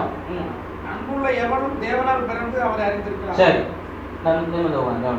அன்பு தேவனால் உண்டாயிருக்கிறது. இந்த வாக்கியம் எனக்கு தமிழ் பைபிளில் புரியல. அதனால் சில இங்கிலீஷ் டிரான்ஸ்லேஷன்ஸில் போய் படித்து பார்த்தேன். அது என்ன சொல்ல வருதுன்னா, தேவனே மற்றவிடத்திலே அன்பு கூறுகிற திறனை நமக்கு கொடுக்கிறார்னா. அல்லேலூயா. நாம் சொந்தமாக யாரையும் நேசிக்க முடியாது. நம்ம சொந்த அறிவு பலத்தை சார்ந்து நம்மால் என்ன பண்ண முடியாது, யாரையும் நேசிக்க முடியாது. ஆனால் பிறரை நேசிக்கக்கூடிய அந்த பலனை, அந்த திறனை தேவனே நமக்கு உண்டாக்குகிறார் என்று வசனம் சொல்லுகிறது. ஆமென். அல்லேலூயா. கர்த்தர்கிட்ட கேளுங்க, ஆண்டவரே மற்றவரை நேசிக்கத்தக்க இருதயத்தை எனக்கு தான். ஆமென். மற்றவரை நேசிக்கத்தக்க இருதயத்தை எனக்கு தான்.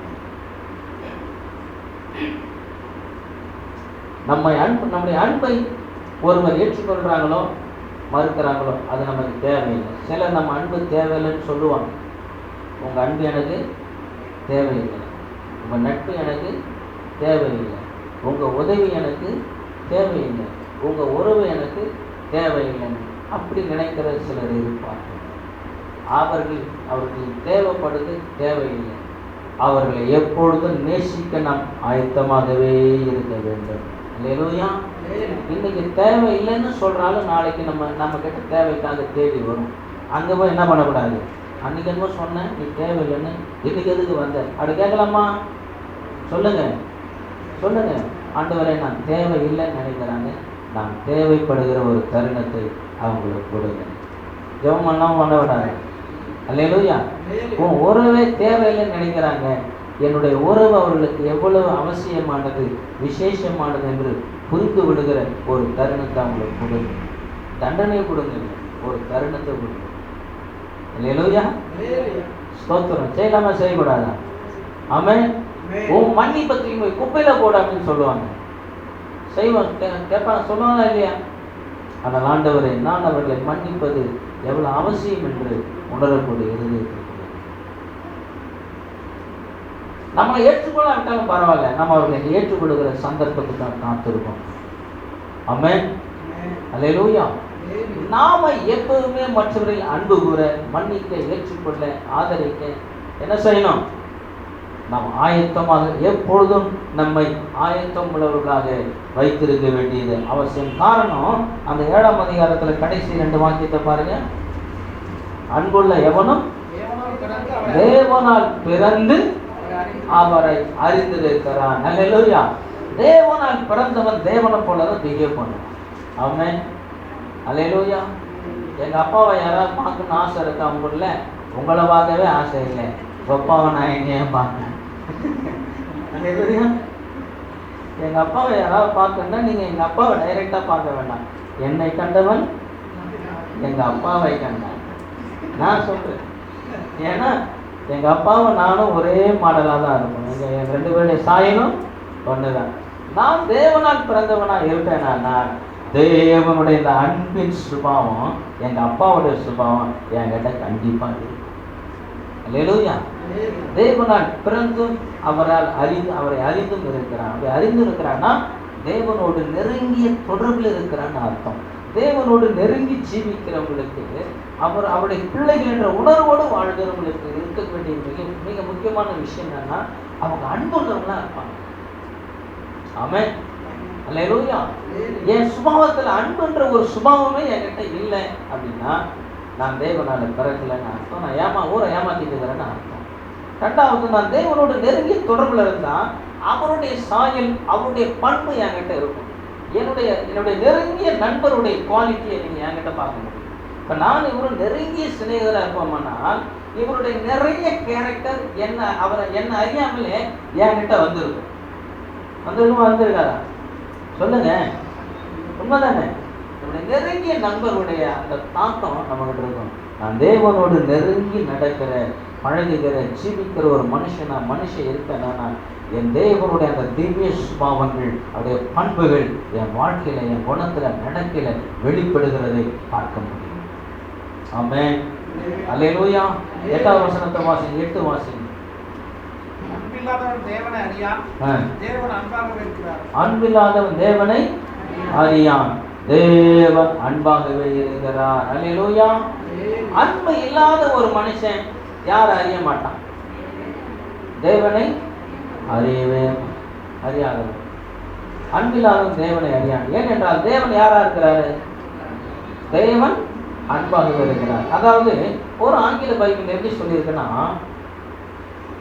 God shows his love in all his deeds அப்படின்னு. அல்லேலூயா. தேவன் செய்கிற ஒவ்வொரு செயலிலும் தமது அன்பை வெளிப்படுத்துகிறார். அல்லேலூயா. தேவன் இந்த உலகத்தை படைக்கும் போது எதுக்காக படைச்சிருப்பாரு?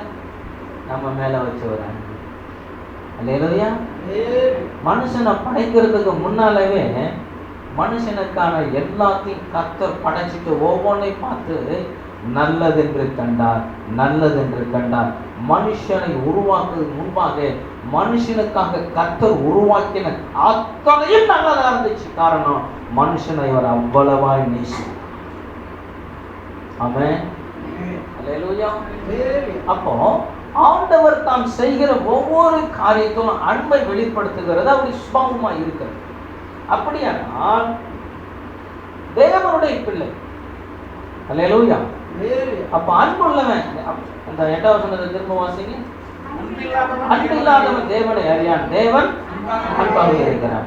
அப்போ தேவனை ஒருத்தன் அறிஞ்சிருக்கிறான்னா அவன் எப்படி இருக்கணும்? அன்புள்ளவனா?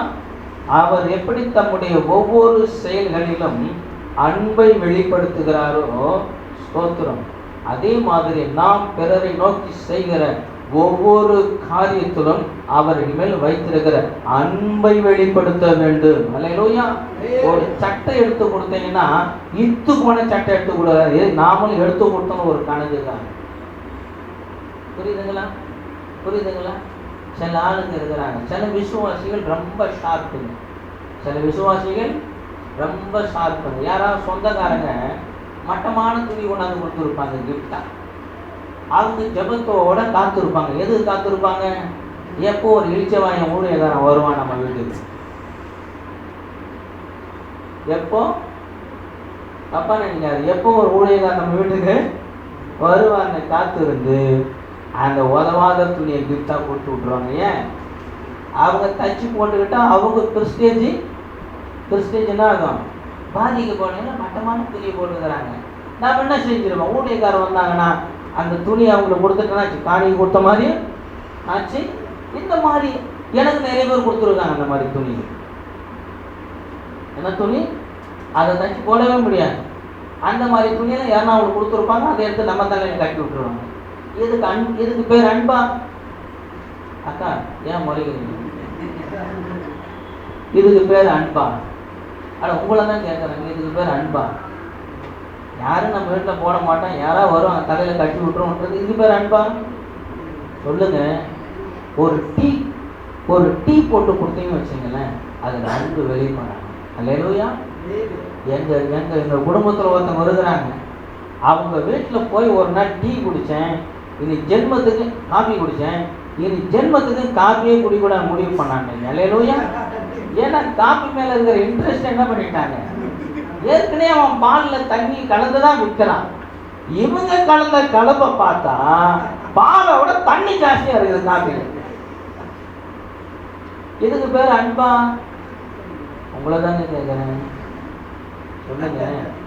ஒரு டீ போட்டு கொடுத்தாலும் அதில் நீங்கள் அவங்கள எவ்வளோ நேசிக்கிறீங்கன்றதை காட்டணும், அதுக்கு தெரியும். ஆமென். ஒரு தண்ணி எடுத்து கொடுத்தான். அவன் காட்டணும். ஸ்தோத்திரம். நம்முடைய அன்பை காமிக்கணும். கழுவாத சொப்பில் கொண்டாந்து தண்ணியை வச்சிங்கன்னா அதுக்கு பேர் அன்பா? நான் எப்பேற்பட்டவங்க வீட்டுக்கு போனாலும் தண்ணியை குடிக்கும்போது ஒரு முறை அவங்களுக்கு தெரிஞ்சோ தெரியாமல நான் பார்ப்பேன் டம்ளர். ஐயா தப்பா நினைச்சுக்காதீங்க. சிலர் நல்ல பளபளன்னு விலைக்கு நல்ல சொம்பில் டம்ளரை தண்ணி வச்சிருப்பாங்க. எல்லாரும் தோத்திரம் போட்டு குடிச்சா எல்லாம் பரிசுத்தமாயிடும் போது 15 வருஷத்துக்கு முன்னால கழுவன சொம்பை கொண்டாந்து அதில் கூட தண்ணி எடுத்து டம்ளரில் கொடுப்பாங்க. அந்த மாதிரி எல்லாம் பார்த்துருக்கிறீங்களா? சொல்லுங்க, இதெல்லாம் அன்புக்கு அடையாளமா? சொல்லுங்க. ஏதோ ஒன்று சமைச்சு போட்டோம், ஏதோ வந்தாங்க, ஏதோ ஒன்று சமைச்சு முன்னால் வச்சோம். சில ஆள் செய்கிற சோறுக்கு பேர் அவங்களாலே வைக்க முடியாது. அதுக்கு என்ன பேர்? சிலர் இப்போ வைக்கிற குழம்புக்கு மீன் குழம்புன்னு ஆரம்பிச்சு அது வேற குழம்பா வச்சு கொடுக்குறாங்களா இருக்கிறேன். அண்ணன் ரொம்ப பாதிக்கப்பட்டிருக்கான்னு நினைக்கிறேன்.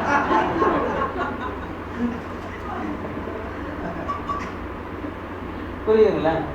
அப்போ ஏதோ ஒரு குழம்பு வச்சு ஆரம்பிச்சு அவங்க எங்கேயோ வந்து முடிச்சிருப்பாங்க. அது என்ன குழம்புன்னு இவங்களுக்கே புரியாது. இந்த மாதிரிலாம் சமைச்சு போட்டு அனுப்புறவங்களாம் இருக்காங்களா இல்லையா?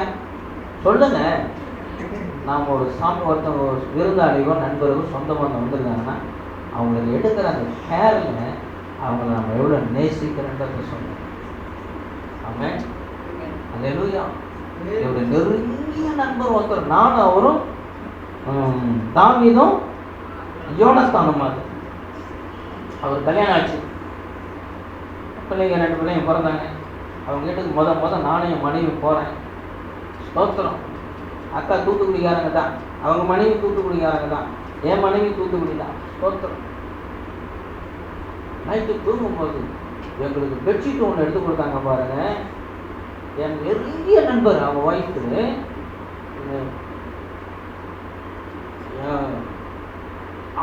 அவங்க சொல்லி கேட்காததெல்லாம் என்கிட்ட தான் சொல்லுவாங்க, அவர்கிட்ட சொல்ல சொல்லி.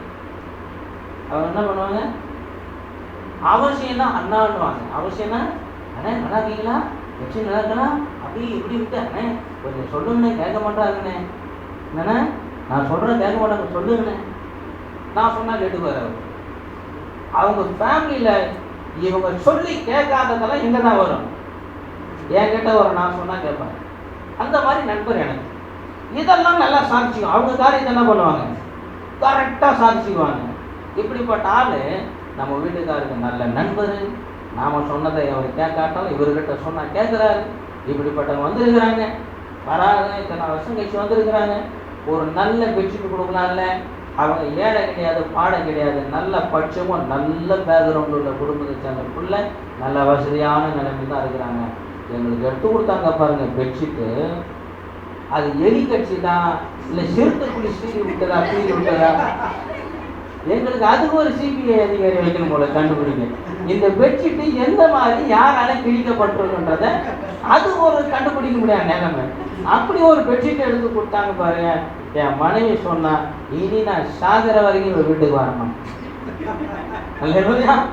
ஏடி அவங்க வீட்டுக்கு போவேன், எங்கள் வீட்டை அவங்க சொல்றாங்க, வேணாங்க நான் வரலைங்க, நீங்க வேணா போயிட்டு வாங்க. குறிப்பா தங்க வேண்டிய சூழ்நிலை வந்தா அவங்க வரவே மாட்டாங்க. அடுத்த முறை கீழி போன பெட்ஷீட் போத்திக்கிற பேர எனக்கு இல்லை. இது என்ன அர்த்தம்? இதுக்கு என்ன அர்த்தம்?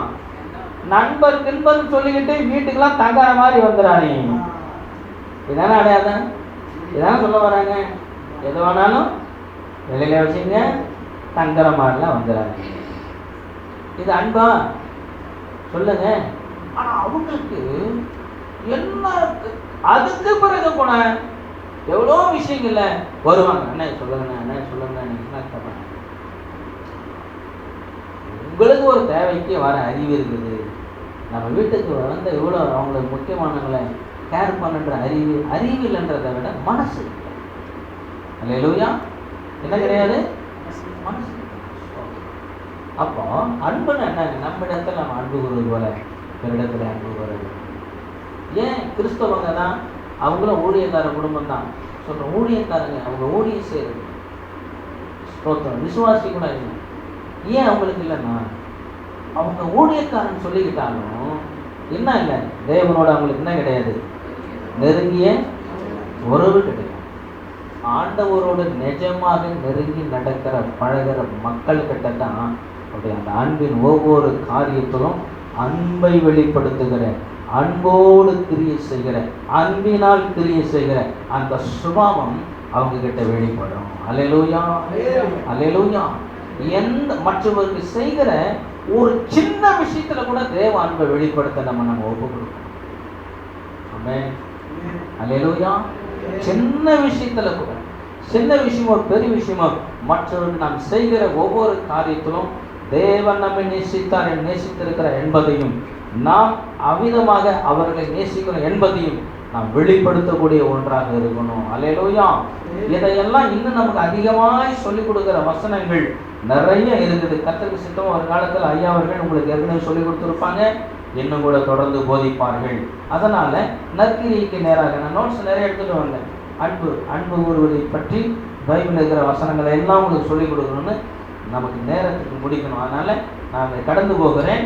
கர்த்தர் சித்தம் வருங்காலத்தில் ஐயா இன்னும் கூட உங்களுக்கு நல்ல ஆழமாக எப்படி மற்றவர்கள் அன்பு கூற வேண்டும் என்று அவர்கள் சொல்லிக் கொடுப்பார்கள். இப்பொழுது அடுத்து நற்கிரிக்கு வந்த ஒரு 20 மினிட்ஸ் கிட்ட தான் இருக்குது பாருங்க. முதல்ல அன்புக்கு ஏவப்பட வேண்டும். எப்படின்னா, ஆண்டவர் நம்ம எவ்வளவு நேசித்திருக்கிறார், தேவன் நம்மளை எவ்வளவு நேசிக்கிறார் என்பதை நாம் உணர்ந்து பாருங்க. தேவன் நம்மை நேசித்திருக்கிறார். எந்த தகுதியும் இல்லாத, அவர் முன்பாக நிற்க எந்த ஒரு விதமான தகுதியும் இல்லாத என்னை அவர் நேசித்திருக்கிறார், மன்னித்திருக்கிறார் என்பதை நாம் உணர்ந்து கொண்டால் மற்றவரை நேசிக்காம நம்மால இருக்கவே முடியாது. அல்லேலூயா. தேவன் என்னிடத்தில் எவ்வளவு இரக்கத்தை, கிருபையை காண்பித்தார் என்பதை புரிந்து கொண்டால் மற்றவரை நோக்கி அந்த இரக்கத்தை, அன்பை வெளிப்படுத்துகிற ஒரு பாத்திரமா நாம இருப்போம். அல்லேலூயா. முதல்ல நம்ம தேவன் நம்ம மேல வச்ச அன்பை நம்ம புரிஞ்சுக்கிட்டோம்னா, நமக்குள்ள தேவ அன்பு உண்மையா இருக்குன்னா, இந்த அன்பை முதல்ல நம்முடைய குடும்பங்களிலே நாம காண்பிக்க நம்ம ஒப்பு கொடுக்கணும். ஆமென், அல்லேலூயா. எங்க ஒப்பு கொடுக்கணும்? நம்முடைய குடும்பங்களிலே அது ஆரம்பிக்கணும். சிலரை நம்மளை குடும்பத்திலே நேசிக்க முடியல. உண்மைதானே? நான் சொல்றது உண்மைதானே? உண்மைதானே? நம்முடைய ஃபேமிலியில, நம்முடைய உறவுகளில் சிலரை நம்மளால நேசிக்க முடியும். ஏன் சொல்லுங்க. இன்னைக்கு ஒரு வசனத்தை வாசித்தேன். அந்த வசனம் எனக்கு ரொம்ப பிடிச்சிருந்துச்சு. அன்பினால் ஒருவரை ஒருவர் தாங்கி இருக்குதா? கொலோசியர் 1:10 அன்பினால் மன்னிக்கணும். அன்பினால் ஒருவரை ஒருவர் தாங்கும்படி ஒரு வசனத்தை வாசித்தேன்.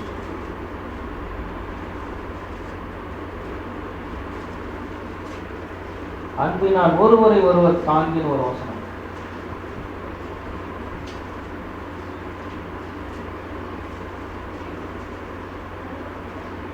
கொலோசியர் 3:13. ரைட், வாசிங்க.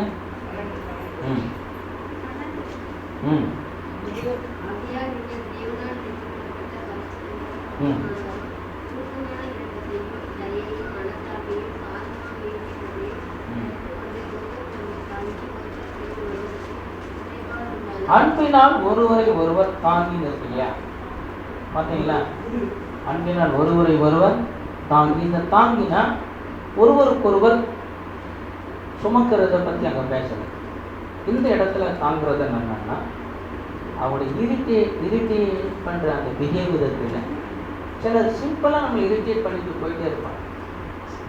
அவங்க பேச்சு, அவங்க பிஹேவியர், அவங்க கேர்லெஸ், இந்த காரியங்களால நம்ம குடும்பங்களில், நம்ம கூட பிறந்தவங்க, நம்ம சொந்த பந்தம், நெருங்கின சொந்த பந்தம் தெரியாது என்ன பண்ணுவாங்க, அவங்க பிஹேவியரால நம்மளை சிம்பிளாக காயப்படுத்திட்டு போயிட்டே இருப்பாங்க, இரிட்டேட் பண்ணுவாங்க. அவங்க பிஹேவியரை நம்மளை ரொம்ப இரிட்டேட் பண்ணுறதா இருக்கும், இன்சல்ட் பண்ணுறதா இருக்கும், நம்மளை அசட்டை பண்ணுறதா, நம்மளை மட்டம் கட்டுறதா, நம்மளுடைய முன்னேற்றத்தை விரும்புறதா, ஏதோ நம்ம மேலே காய் வாங்குறோம், ஏதோ ஒரு வெறுப்பு, ஏதோ ஒரு கசப்பு, ஏதோ ஒரு பொறாமை, ஏதோ ஒன்று வெளிப்படுத்தக்கூடிய ஒரு கேரக்டர் அவங்க கிட்ட இருக்கும். இவங்களெல்லாம் சகிக்கிறது பெரிய விஷயம். ஆனால் என்ன சொல்ல வர்றாங்க, அன்பினால் ஒருவரை ஒருவர் தாங்கின மிகுந்த மனத்தாழ்மையும் சாந்தமும் நீடிய பொறுமையும் உடையவர்களால் அன்பினால் ஒருவரை ஒருவர் தாங்கி. இந்த இடம் தான், அன்பினால் ஒருவரை ஒருவர் தாங்கி. அல்லேலூயா. அப்ப அடுத்த வசனம், தாங்கி சமாதான கட்டினால் ஆவியின் ஒருமையை காத்துக் கொள்வதற்கு ஜாக்கிரதையாய் இருக்கிறார். அல்லேலூயா.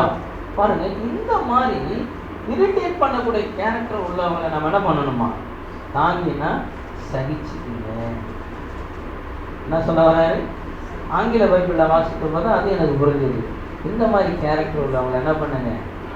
நேசிங்க, சகிச்சுக்குங்க. அதை என்ன பண்ணுங்க? அவங்களுடைய பிஹேவியரை பொறுத்துக்குங்க அப்படின்னு சொல்ல வர்றாங்க. அல்லேலூயா. அவங்களுடைய பிஹேவியரை பொறுத்துக்கலைன்னா நம்மளால அவங்களை என்ன பண்ண முடியாது? நேசிக்கவே. சில நேரம் இப்படிப்பட்டவங்களாம் நம்ம ஃபேமிலியில் இருப்பாங்க, நண்பர் வட்டத்தில் இருப்பாங்க, நம்ம ஊரில் இருப்பாங்க.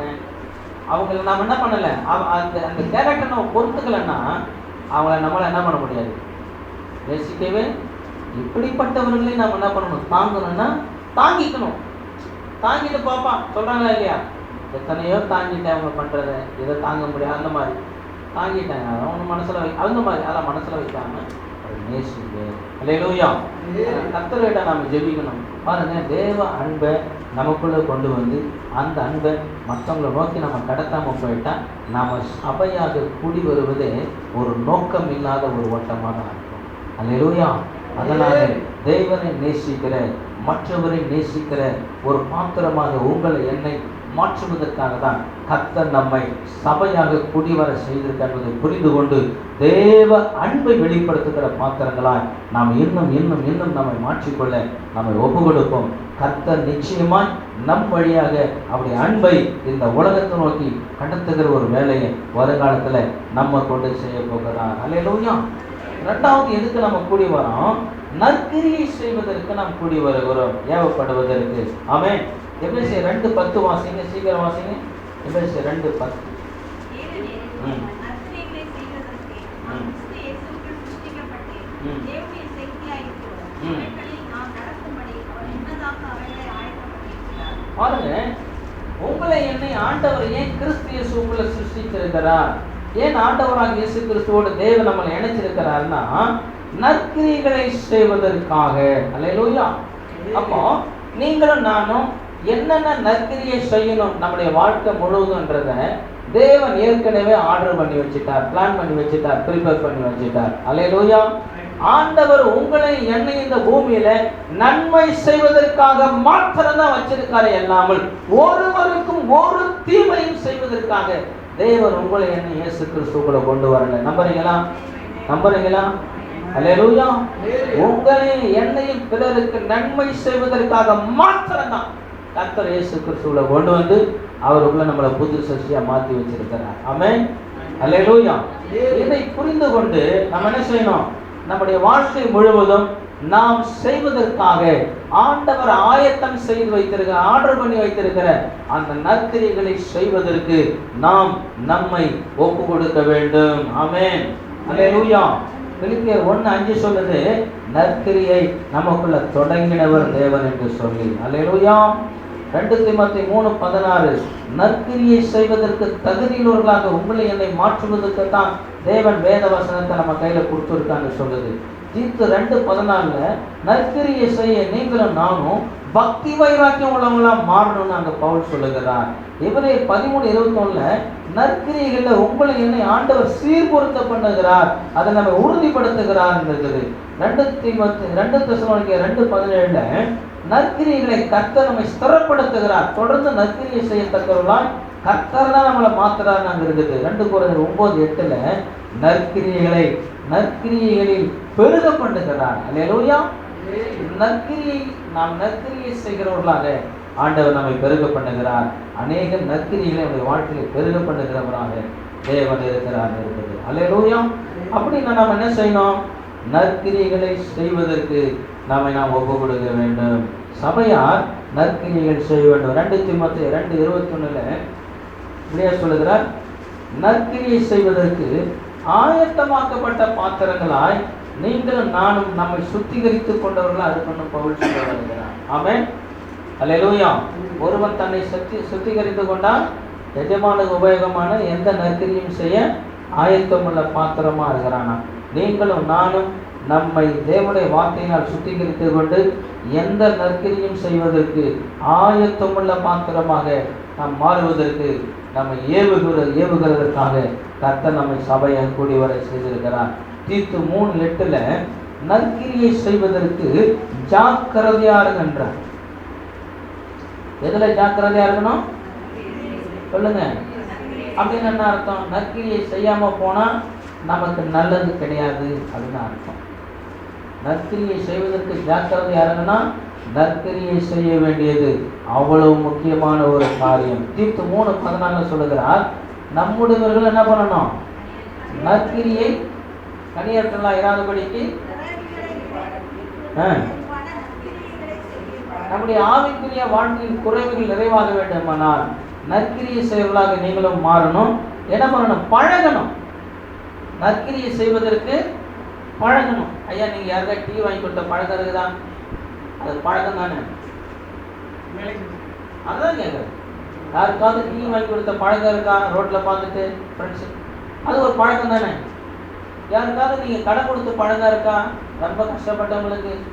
யாருக்காவது படிப்புக்கு ஃபீஸ் கட்டின பழக்கம் இருக்குதா? யாராவது ஒரு ஏழையை கூப்பிட்டு, சொந்தக்கார ஏழை சின்ன சொந்தக்கார கூப்பிட்டு நல்ல சாப்பாடு கிடைக்க வாய்ப்பு, நல்ல ஒரு பிரியாணி செஞ்சு கொடுத்த பழக்கம் இருக்குதா? கேட்பாங்க. பழக்கம் இருக்குதா? நற்கிரியை செய்ய என்ன பண்ணணும்? பழகணும். சில ஆட்களுக்கு எல்லா கெட்ட பழக்கமும் இருக்கும், ஆனால் நல்லது செய்கிற பழக்கமே இருக்காது. அல்லேலூயா. உங்கள் மாமியாருக்கெல்லாம் வேலைக்கு நல்ல சோறு செஞ்சு கொடுத்த பழக்கம் இருக்குதா உங்களுக்கு? என்னங்க பழக்கம் இருக்குதா? தோத்துறோம். கேட்பாங்களா இல்லையா? அதே மாதிரி சகோதரர்கள், நமக்கு நிறைய நல்ல பழக்கம் வேணும். ஆமென். கெட்ட பழக்கம் நிறைய இருக்குது. தீமை செய்யறதை விட்டுட்டு நல்லது செய்ய நாம பழகணும். அல்லேலூயா. நல்லது செய்ய பழகணும். சிலருக்கு அந்த பழக்கம் இல்லை, இல்லாதவனே செய்யணும், பழகணும். கொலோசியர் 3:10 நற்கிரிகளாகிய கனிகளை தர சொல்றார். நற்கிரியாகிய கனிகளை தர சொல்றார். நற்கிரிகள் கனிகள். அந்த கனிகளை நம்முடைய வாழ்க்கையில தொடர்ந்து நாம கொடுக்கணுன்றார். 1 தீமோத்தேயு 2:10 பெண்களுக்கு சொல்றார், நற்கிரிகளினால் உங்களை அலங்கரியுங்கள் அப்படின்னு. அந்த காலத்திலே சகோதரிகள் அலங்கரிக்கிறதுக்கு ரொம்ப முக்கியத்துவம் கொடுத்துருக்குறாங்க. இந்த காலத்திலும் அலங்காரம்னா அது யாருதான் ரொம்ப ஜாஸ்தி. ஆனால் எனக்கு ஒருத்தர் ஜென்ஸை நல்லா அலங்கரிக்கிற டைம் கொடுக்குறாங்களே, இப்போ அவ்வளோதான் கேட்டேன். நம்மளாம் அலங்காரம் பண்ண எவ்வளோ நேரம் ஆகும் சொல்லுங்க. அக்காங்க அலங்காரம் பண்ண போனாங்கன்னா எப்போ வெளியே வருவாங்கன்னு நமக்கும் தெரியாது. அந்த காலத்தில் ரொம்ப அலங்காரம் பண்ணுறதுல ரொம்ப சகோதரிகள் அவ்வளோ ஆர்வமாக இருக்காங்க. அவங்க எழுதுகிற நற்கிரிகளினால் உங்களை அலங்கரியுங்கள். அல்லேலூயா. நிறைய பேருக்கு நல்ல நகையில் அலங்கரிக்கணும், மூக்குத்தி போடணும், கம்மல் போடணும், இங்கங்கே இழுத்து காதில் இணைக்கணும், செயின் போட்டால் 4-5 செயின் போட்டு போகணும். கல்யாணத்துக்கு போனால் ஒரு 5 செயின் போடுறாங்க, காது வீட்டுக்கு போனால் 3 செயின் போடுறாங்க, ஸ்டவ் வீட்டுக்கு போனால் 2 செயினாவது போடுறாங்க. ஏதோ அளவு வச்சுருப்பாங்களா? எனக்கு ஒன்றும் புரியலைங்க. ரொம்ப தான் கேட்குறாங்க. கல்யாணத்துக்கு போனால் 2 செயின், 5 செயின், காது குத்த போனால் 3 செயின், நலங்கு வைக்க போனால் அது எத்தனை செயின் தெரியல, ஸ்டவ் வீட்டுக்கு போனால் 2 செயின் அட்லீஸ்ட். இப்படிலாம் கணக்கு வச்சுருக்காங்க சார். அலங்காரம்னா அதுக்கு சாவு வீட்டுக்கு போக கூட பியூட்டி பார்லர் போயிட்டு போகிற ஆட்கள்லாம் இருக்கிறாங்க. இதெல்லாம் இந்த அலங்காரம்லாம் வேஸ்ட். இல்லையா? கர்த்தருடைய பார்வையில் விசேஷமான அலங்காரம்னா எது? உள்ள சாந்தமும் அமைதியுள்ள ஆவியில அலங்கரிக்கணும். நற்கிரிகளினால் நம்மை அலங்கரிக்க வேண்டும். அல்லேலூயா. 1 தீமோத்தேயு 6:17 நற்கிரிகள்ல ஐஸ்வர்யங்களை ஆகுங்கப்பா. பூமியில நிறைய பணம் வச்சிருக்கிற ஆட்கள்லாம் ஐஸ்வர்யவான்னா யாருன்னா சொல்லுங்க பார்க்கலாம். ஐஸ்வர்யவான்னா யாருங்க? நிறைய ஆஸ்தி யாருக்கிட்ட இருக்குதோ, நிறைய பணம் யாருக்கிட்ட இருக்குது, அவங்க தான் ஐஸ்வர்யவான். ஐஸ்வர்யவான்களுக்கு ஒரு ஆலோசனை கொடுக்க சொல்றாரு பவுல் தீமோத்தேயு கிட்ட சொல்லி, சபையில வர ஐஸ்வர்யவான்களுக்கெல்லாம் கட்டளை கொடுன்றார். என்ன அதுல ஒரு கட்டளை என்னன்னா, அதாவது நற்கிரிகளில் ஐஸ்வர்யவான்களா அவங்கள மாற சொல்ல. நிறைய ஆஸ்தி பணம் வச்சிருக்கிறவங்க என்ன பண்ணணும்? நற்கிரியை செய்வதிலே ஐஸ்வர்யவான்களா அவங்களாக்கு. ஆகும்படி கட்டளை. அப்படின்னு என்ன அர்த்தம்? நிறைய பணம் வச்சிருந்தா ஐஸ்வர்யவான், நிறைய ஆஸ்தி வச்சிருந்தா ஐஸ்வர்யவான்னா, நிறைய நற்கிரியை செய்கிறவங்க அதில் ஐஸ்வர்யவானா இருப்பாங்க. நற்கிரியை செய்வதிலே நிறைய நற்கிரியை செய்கிறவங்க யாராக இருப்பாங்க? நற்கிரியை செய்வதிலே அவர்கள் ஐஸ்வர்யமாக இருப்பாங்க. அப்படின்னு என்ன அர்த்தம்? நிறைய பணம் வச்சிருக்கிறவங்க நிறைய நல்லது செய்யுங்க, நிறைய ஆஸ்தி வச்சிருக்கிறவங்கள நிறைய நல்லது செய்ய கட்டளை கொடு அப்படின்றார். ஆமென், அல்லேலூயா. மத்தேயு 5:14 இவ்விதமாய் மனுஷர் உங்கள் நற்கிரிகளை கண்டு பரலோகத்தில் உங்கள் பிதாவை மகிமைப்படுத்தும்படிக்கு உங்களுடைய வெளிச்சம் அவர்களுக்கு முன்பாக பிரகாசிக்க கடவுள். இவ்விதமாய் மனுஷர் உங்கள் நற்கிரிகளை கண்டுனா 3ஆம் வசனத்துலேருந்து 10ஆம் வசனம் வரைக்கும் பார்த்தீங்கன்னா 8 கேரக்டர் ஆண்டவர் சொல்லியிருப்பாங்க. ஆவியில் எளிமை, துயரப்படுதல், சாந்தகுணம், இது சுத்தம், சமாதானம் பண்ணுதல், அப்புறம் என்ன, இரக்கம் பாராட்டுதல், நீதி உணவுபடுதல். இந்த மாதிரி 8 கேரக்டர் சொல்லியிருப்பார். இது எல்லாம் இயேசு கிறிஸ்துவுடைய சொந்த குணங்கள். அல்லேலூயா. இவ்விதமான மனுஷன் இருக்கிறது கண்டுனா இந்த காரியத்தை நீங்கள் செய்கிறத மனுஷர் பார்க்கணும். ஆமென். ஆவியில் எளிமை உள்ளவங்களாம் தொடங்கி அந்த 8 குணம், என்னுடைய இந்த 8 குணத்தையும் உங்கள் குடும்பத்தில், சொந்த பந்தத்தில், ஊருக்குள்ளே இருக்கிறவங்கெல்லாம் இந்த 8 குணத்தை உங்கள்கிட்ட பார்த்துக்கணும். அதை பார்த்தா தான் பரலோகத்தில் இருக்கிற ஒரு பிதாவை என்ன பண்ணுவாங்க? மகிமைப்படுத்துவார்கள் அப்படின்னு சொல்லி கொடுக்குறாங்க. அல்லேலூயா. 1 பேதுரு 2:12 கூட அதான் சொல்லுவார். உங்களை மோசமானவன்னு சொல்லிக்கிட்டே இருக்கிறவங்க உங்கள் நற்கிரிகளை கண்டு சந்திப்பின் நாளிலே அல்லேலூயா. ஒன்று கர்த்தர் அவர்களை பூமியில் சந்திப்பார், இன்னொன்று அவங்க கர்த்தர் பரலோகத்தில் சந்திப்பாங்க. அல்லேலூயா. அந்த நாளிலே உங்களுடைய வாழ்க்கையை பற்றி அவர்கள் மகிழ்ச்சி அடையபடிக்கு உங்கள் நற்கிரிகளை அவங்க முன்பாக என்ன பண்ணுங்க? காண்பீங்க அப்படின்றார். அப்போ நம்ம என்ன செய்யணும்? நற்கிரிகளை மனுஷர் முன்பாக காமிக்கணும். ரோமர் 2:7 சொல்லுகிறார், சோர்ந்து போகாமல் நற்கிரியை செய்வர்களுக்கு என்ன உண்டு? வாசிங்க. ரோமர் 2:7. சீக்கிரம், ஒரே நிமிஷம் தான் இருக்குது. ரோமர் 2:7. சோர்ந்து போகாமல் நற்கிரியைகளை செய்து மகிமையும் கனத்தையும் அழியாமையும் தேடுகிறவர்களுக்கு நித்திய ஜீவன் அளிப்பார். மகிமையும் கனத்தை அழியாமையும் தேடணும்னு ஆசை உள்ளவங்க என்ன செய்யணும்? சோர்ந்து போகாமல் நன்மை செய்யணும். அப்படி செய்வோமானால் கர்த்தர் நாம் தேடுகிற மகிமை, அல்லேலூயா, கனத்தை கொடுப்பார், நித்திய ஜீவனை நித்தியமாக நம்ம கொடுப்பார். அல்லேலூயா. அதனால நம்ம இதெல்லாம் ஏன் நம்ம அன்புள்ளவங்களா அன்பு செய்யணும், நற்கிரியை செய்யணும்னா அது ஆண்டவருடைய கேரக்டர். அல்லேலூயா. இயேசு சபையை எடுத்துட்டு போக வர போறார். எதுக்கு வர போறாரு சொல்லுங்க? இப்போ சபையை நம்ம கூடி வரல, நம்மளை ஒரு நாள் இயேசு கிறிஸ்து எடுத்துட்டு போக வரப்போறாரா அப்படின்னு கேட்குறீங்களா? அவர் வந்தா வராரு, வராட்டி போறாரு அப்படின்னு இருக்கிறீங்களா? இயேசு வரணும்னு எத்தனை பேருக்கு ஆசை சொல்லுங்க? வரட்டுங்க, ஒரு 200-300 வருஷம் கழிச்சு வரட்டுன்னா அவசரன்ற மாதிரி சிலர் இருப்பீங்க. என்னைக்கோ ஒரு நாள் இயேசு வரும்போது நிச்சயம். அல்லேலூயா. இயேசு வரும்போது அவர் சபையை எடுத்துக்கொள்ள போகிறார். சபை என்றால் அன்பிலும் நற்கிரியிலும் பெருகி இருக்கிற சபையை தான் அவர் எடுக்க போகிறார். அல்லேலூயா. ஆண்டவர் வரும்போது அவரோடு கூட போய் இருக்கணும். அவரால் எடுத்துக்கொள்ளப்பட வேண்டுமானால் அன்புள்ளவர்களாக நற்கிரியை செய்கிறவர்களாக நம்ம ஒப்பு கொடுக்க வேண்டும். அல்லேலூயா. இன்னும் சுருக்கமாக சொன்னால் இயேசுவை போல இந்த பூமியில் வாழ நம்மளை ஒப்பு கொடுக்கணும். தம்மை போல வாழ்கிறவர்களை மாத்திரமே தம்மோடு அழைத்து செல்ல இயேசு வரப்போகிறார். கண்களை மூடி ஒப்பு கொடுக்க ஜெபம் பண்ணுவோமா? கர்த்தர் உங்களையும் என்னையும் சபையாக கூடி வர செய்திருக்கிற நோக்கம் கடந்த 6 ஆண்டுகளாகவும் இன்னும் ஆண்டவர் வருகை தாமதமாகுமானால் இன்னும் அநேக ஆண்டுகள் நம் பூமியில் இருக்கிறதுனாலெல்லாம் சபையாக கூடி வரப்போகிறோம். சபையாக கூடி வருகிற நாம் ஒவ்வொரு நாளும் இயேசுவை போல மாற நம்ம ஒப்பு கொடுக்கணும். உங்களையும் என்னையும்